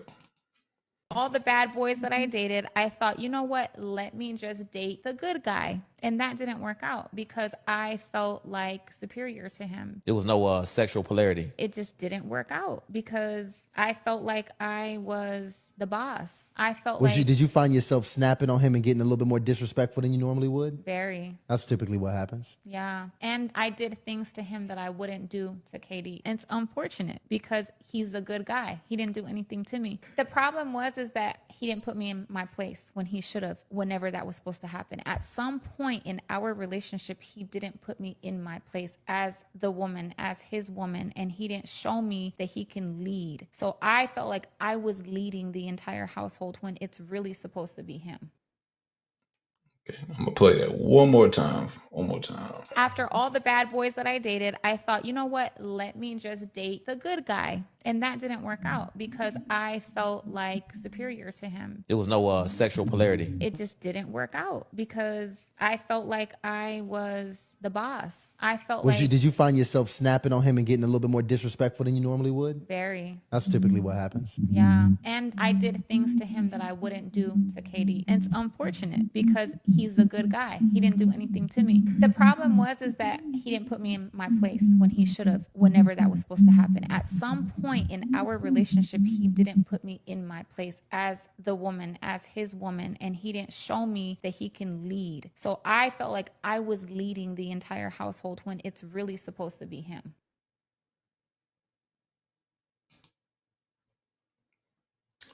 Okay. Yeah, I think it's your mic, Raz. As soon as I put it on mute, that little noise went away during the sound. I don't know what it is. I don't know. Well, maybe that's telling me I need to leave. Yeah, everybody was on mute. But as soon as I put yours on, that noise went away. Now it's back. So what we're gonna do is when it's time, when you're ready to speak, you take yourself off mute. All right. Okay. Cool. All right. So leave it a medicate on this one. So what I gathered from this lady said she was with a good guy per se, whatever that means.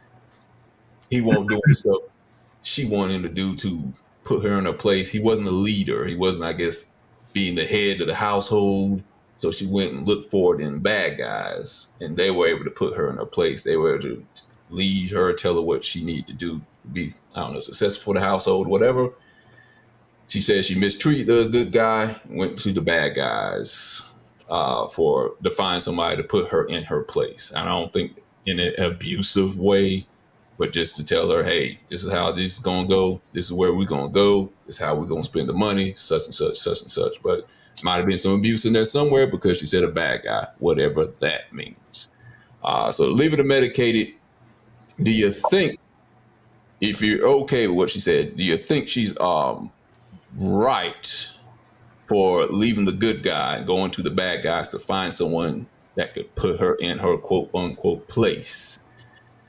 If you want to leave it, you want to medicate it, she should have found the right good guy, maybe help. I don't know if you can mold them, maybe you can't do that, but find another good guy that can lead her household, lead the relationship, and quote unquote put her in her place. If you think she should have done that, then medicate it.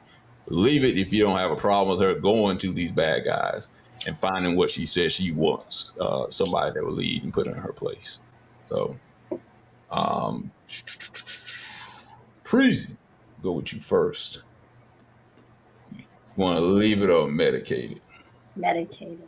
All right, you want to medicate it. Tell us why. Are you ready? Go!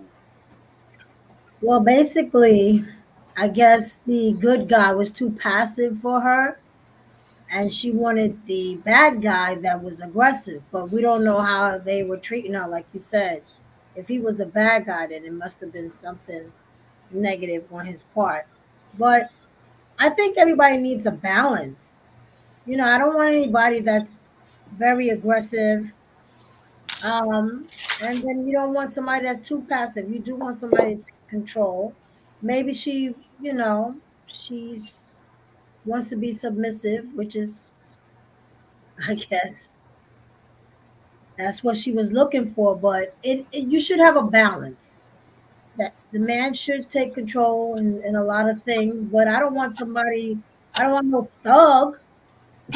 And I do want somebody that has a passive quality too once in a while, but on certain things. Certain things, not Okay. everything. Okay. All right. See, Sparky, I'll let you go next. You tell us what you think. You want to leave it? You don't have a problem with her going to the bad guys to search for this person that was going to put her in her place? Or medicate it, stick around, find the right good guy that can hopefully put her in her place. Keep searching. If you want to medicate it. Medicated. Okay. Are you ready? Go! Okay, I'm medicated, but I think I'm medicated for a whole different reason. She All don't right. need to be trying to find nobody to put her in her place, period. Like she should be able to put her own, keep her own self in line. Like I have an issue with the whole needing somebody to put me in my place. Does that make sense? Like there's no putting me in my place. What is my place supposed to be? Like I get the whole, my place as a woman, but what is my place as a woman? Who are you to tell me what my place is? Clearly whatever I'm doing, saying, whatever, I feel like is appropriate for me to be doing in my current position. And I don't need nobody else, good or bad guy, to try to tell me what my place is. Like that's Makes sense. All right. Dr. Lamar's you back. Tell us what you want to do. Do you want to leave it or would you like to medicate it? I'm a medicated She gonna medicate it. Tell us why. Are you ready? because Go! like my mother been married to my stepfather for 34 years, and he's just as calm and collected. But she says the same thing that she's like he's a wimp, he's a punk because he don't never say nothing. But if you would be, but you would be okay if somebody was like totally putting you in your place or disrespecting you. Like, where is the medium? Some people just not like that. Some people just, they don't like the whole going back and forth. And I forget who said it, but what is your place? You know what I mean? Because some people, they won't necessarily like tell you off, but when they say something, it'll hurt your feelings. It'll like cut you like a knife. So, like my family, they understand what toxic behavior is. They don't know when somebody just talk with an even keel. They want you to cut them out. So we're toxic. Oh Lord, that's my cue. Okay. All right. LT. Yeah. Let's go next on this one. You want to leave it or medicate it? Shit. You want to smoke? You want to smoke?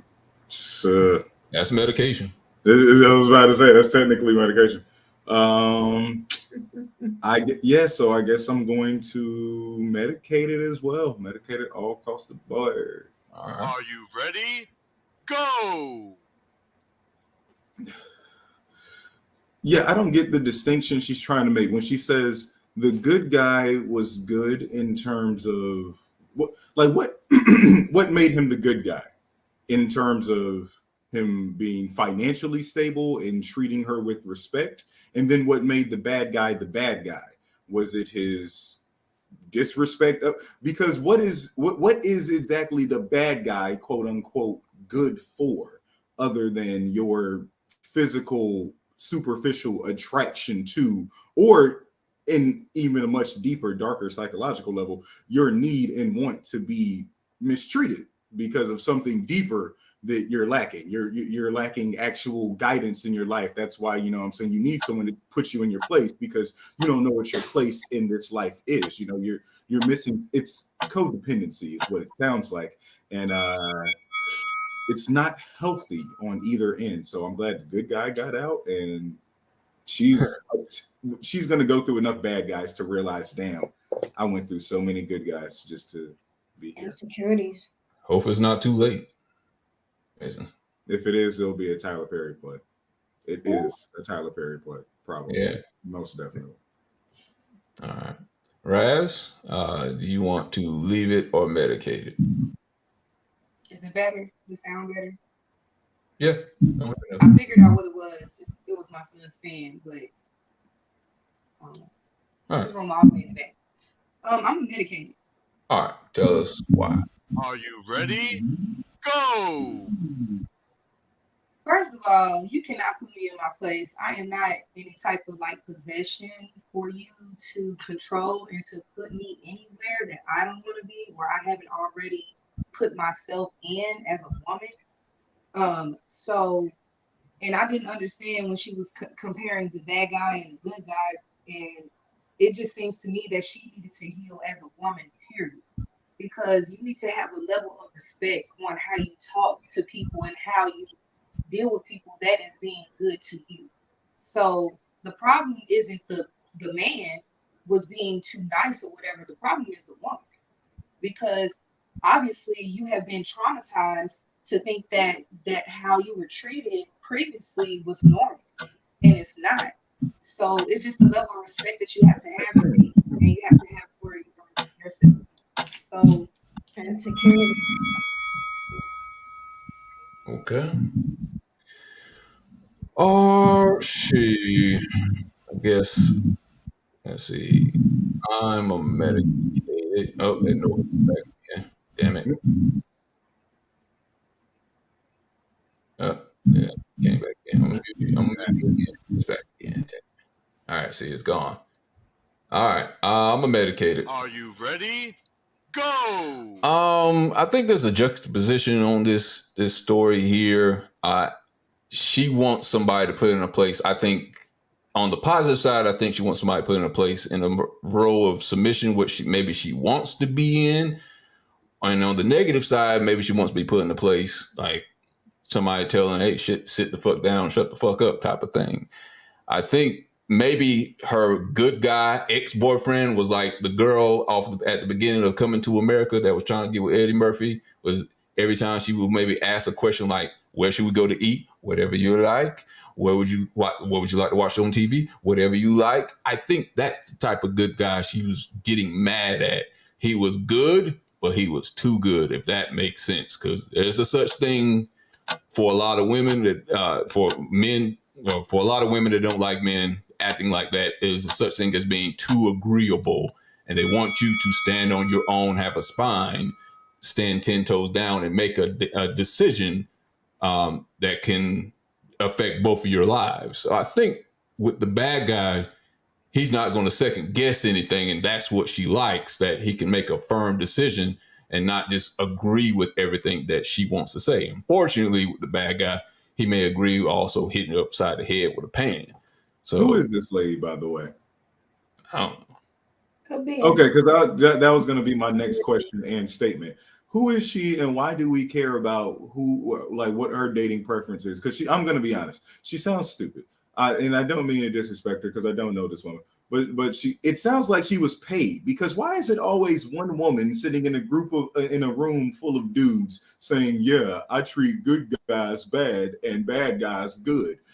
Like it's kind of all they always go to the male dominated podcast and sit down with the dudes that sit around and talk shit about women all day, just so they can kind of be a part of a kind of part of the pick me crowd, a little bit. Like if you've ever watched like No Jumper and shit, he's always interviewing porn stars that they also talk shit about. Like they sit around and talk shit about OnlyFans girls, but then they get these OnlyFans girls to show There's up. a lot of women like that exist, though. Let's be honest. There's a lot of women like that exist to say they want a bad guy. They exist. They're not so willing to come forward and broadcast it, though. Like it's something that a lot of women deal with, in their lives subconsciously. It's growing pains. A lot of men, guess what? We have sex with women we're not really that attracted to or that into, actually. Shocker. Yeah, it sounds like men like sex a lot. It sounds like it can be a problem and a dependency sometimes as well. Yeah, that could be a thing too. That could be a bad thing. But there are a lot of women who will go out there and say they will go with the bad guy over the good guy because he puts me in my place. I've heard this a lot. A lot of young girls or young women will say that, and then once they feel that the bad guy's not sticking around doing what they really want, then they go back to the good guy, and then it's like, well, damn, now he's married. He's already taken now. And it's like the words we're using, bad and good. What makes this man bad? And what makes the other man good but not desirable? Well, it's an oxymoron, really, because again, they're too nice. I said she sounds dumb. Here's the thing, Pepper from Salt and Pepper, she Will Smith was trying to get with her, and she said that I sometimes kick myself when I think about what could have been. He was so nice to me, but I really wasn't feeling him. I guess I couldn't appreciate a nice guy like Will Smith. He wasn't thug enough. I was attracted to thugs and hoodlums, and Will was too nice to me. Perfect example. Yeah. So he was trying to get with her, and she thought he was too. That could have been hip hop royalty right there. And look at what happened to both of them. Yeah, but I went through the same thing. I mean, this was many years ago, but I dated a guy. I was like, something has got to be wrong. Like, I was trying to find reasons. I know that sounds crazy, but I was like, he's just too nice. He has to be too good to be true. And he was consistent. Yeah. He's still like that. And let me just tell you, to this day, I regret it. He was like the one that got away, because it's almost like, I mean, maybe somebody have, I don't know, luck, blessings, or whatever you want to call it, but he was the one that got away, and I still regret it. It's 20 years later. We can acknowledge that there are as men, we encounter so many good women that we fuck over. We probably don't say it as much. We probably don't acknowledge it as much, but we do. Okay. I mean, I had somebody I dated, and he emailed me today and was like, I'm so sorry. And I was like, really? And he admitted it. But I'm like, hell, I guess we in the same boat, because I did it. Because he probably had done to him what he's been doing to other people. Yeah. It's true. It happens like that on both ends. And guys are like, damn, man, she really was a good girl. And damn, now look what I'm with. Like, as men, we sit around and say, damn, she too, like, good. Let's not make it seem like good girls are, like, because our definition of a good girl is a girl that's not on social media, a girl that gives us what we want when we want it, that doesn't nag us or doesn't make us want to do better or be better. A girl that gets us a PS5 as a place. Like no. Sounds like a MILF. That sounds like a cougar you're talking about. PS5. I ain't buying no PS5 now. Yeah. I literally just saw a post of a woman that said, my son got super excited because he found this PS5 in my room and thought he found his Christmas gift. So sad for him. It's for my man. Oh, I've seen that too. I ain't buying. Hell, I might as well buy you some Batman sheets. Like I ain't buying no PS5. And good should not be boring. Good should be what we want. I mean, but that's understandable though, because it's understandable. I get it. Guys that don't want to do anything or just do the status quo. Maybe they just want to stay at home all the time. Bad guy may want to go on trips and go on excursions that are dangerous, and it brings excitement to a life. That could be another reason to call somebody a good guy or a bad guy. It's different definitions, like I said, for women and for men. But I think when you start really wanting things that are good for yourself, that definition changes. Like when you start understanding who you are, what you want, what you don't want, and what's actually going to make you, what has made you whole on your own, and then what you can apply and combine with someone else. Right. Well, I thought this guy was too nice because I've always thought when somebody cussing each other out and you like Thursday come, everybody get paid, drink and be fighting and everything. For me, that was normal. I'm like, when people don't they cuss you out? So when I'm starting to date, I'm like, oh, you're too nice because I wasn't used to that. Mm-hmm. It was like my normal, and then I realized like, nah, this ain't normal. This is my people crazy. Yeah, disrespect while communicating should never be normal in a relationship. Like we've normalized that too much. Like we've kind of not even we use the word glamorize to death, but you know what I'm saying, we've made fun of it, we've parodied it. That's a good word to use. We've parodied it and satirized it so much, that we as just men and women just can't communicate without throwing insults at each other and belittling each other. But that's not a way that's not effective communication. You know what I'm saying? And it's hard to go back to being a lovey-dovey after someone just called you all bitches and motherfuckers and bitch ass niggas and you this and you that and you. It's really hard to just snap back into that. That's how resentment builds up. That's how hatred builds up. That's how toxicity builds up. And we have to learn to communicate more effectively. We have to become more emotionally intelligent, be more vulnerable, and that comes from just better communication in the talking stage early on. And before we're intimate with these people in a physical way, to where now our feelings are super complicated. But when we're still just talking to them through text, when we're just sitting on FaceTime, like have actual conversations, ask actual questions. You know what I'm saying? I saw a good post that said we should start going on morning time dates, like going on breakfast dates. You know what I'm saying? Instead of going out late at night where the only thing you can do is go back to someone's house after you like if you have a good date, you want to keep it on going, but the only thing you can do is go back to their house or your house. Start going out in the morning for breakfast, and you can do other activities like go to a museum, like go on a walk through a fucking park, like have a fucking picnic or some shit, or play volleyball. I don't know. It's too damn early to be going on a damn date. Shit, I barely can wake up. Someone's level of interest. If they're willing to meet with you early in the morning, that means they're productive. They have a schedule, and they were willing to fit you in. Or they got to go to work. I ain't got. I mean, shoot. Nah, wait. Saturday morning. Okay. So what are you doing Saturday? I work Saturday, Sunday morning. I work 7 days a week, and I got to go to church at some point. You work 7 days. I do. 7 days a week. I work 7 days a week. I got to get some time to go to sleep in the morning.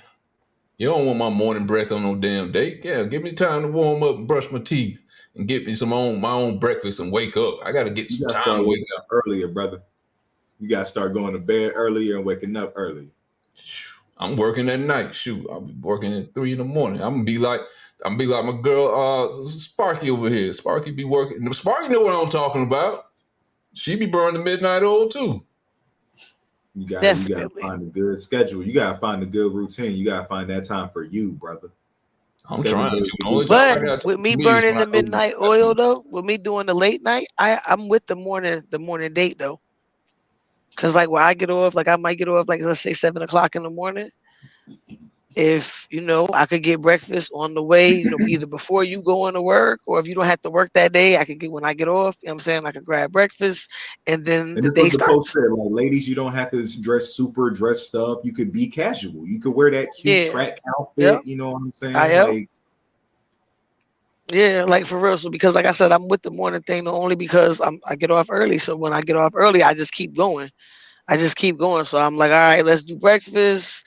Either okay, you get ready to go to work, or and I'm ready to go home and go to bed, or if you don't have to work that day, what you trying to get into? You trying to go watch a movie? You trying to, something like that. But I it's a just got to keep matinee. A going. matinee is so much cheaper than a night Yep, a dinner and a movie date at night.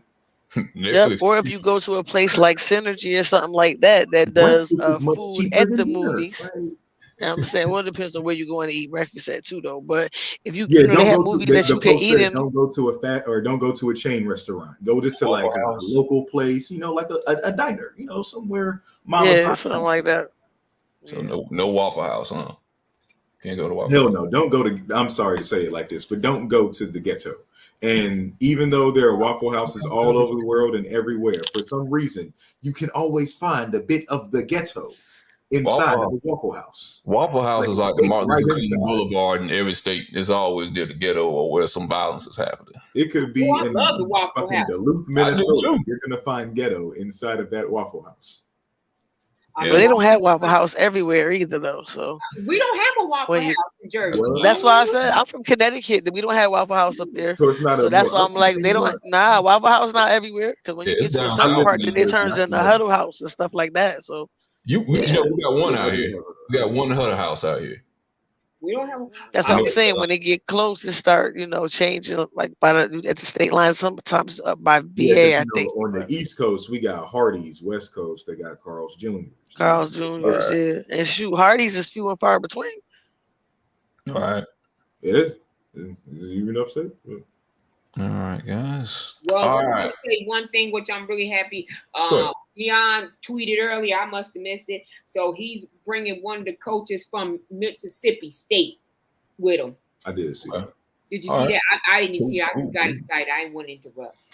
That's cool. That's cool. And when he made the Good stuff. announcement that he was leaving, he suggested that one of the coaches that were there, get to slide into the head coach position. And he was Mhm. saying that if they did that, they would be have a much easier transition because the coach would already be familiar with their culture. It wouldn't have to make like the big adjustments that somebody come from the outside would be.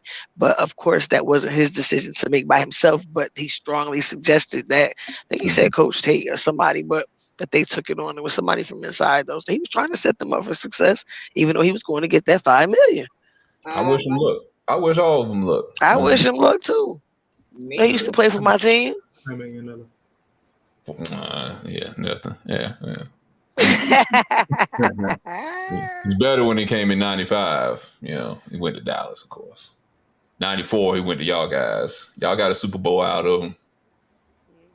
Damn, that's been a But I'm minute. like, Tracy, how long you want to be a girlfriend for? Maybe Face giving you some alimony or something. Right. All right. Let's go to the last part. We're gonna wrap the show up. We're gonna do the deepest thought. Not really any conversation needs to be had behind it. Just watch and enjoy and think to yourselves. For shizzle.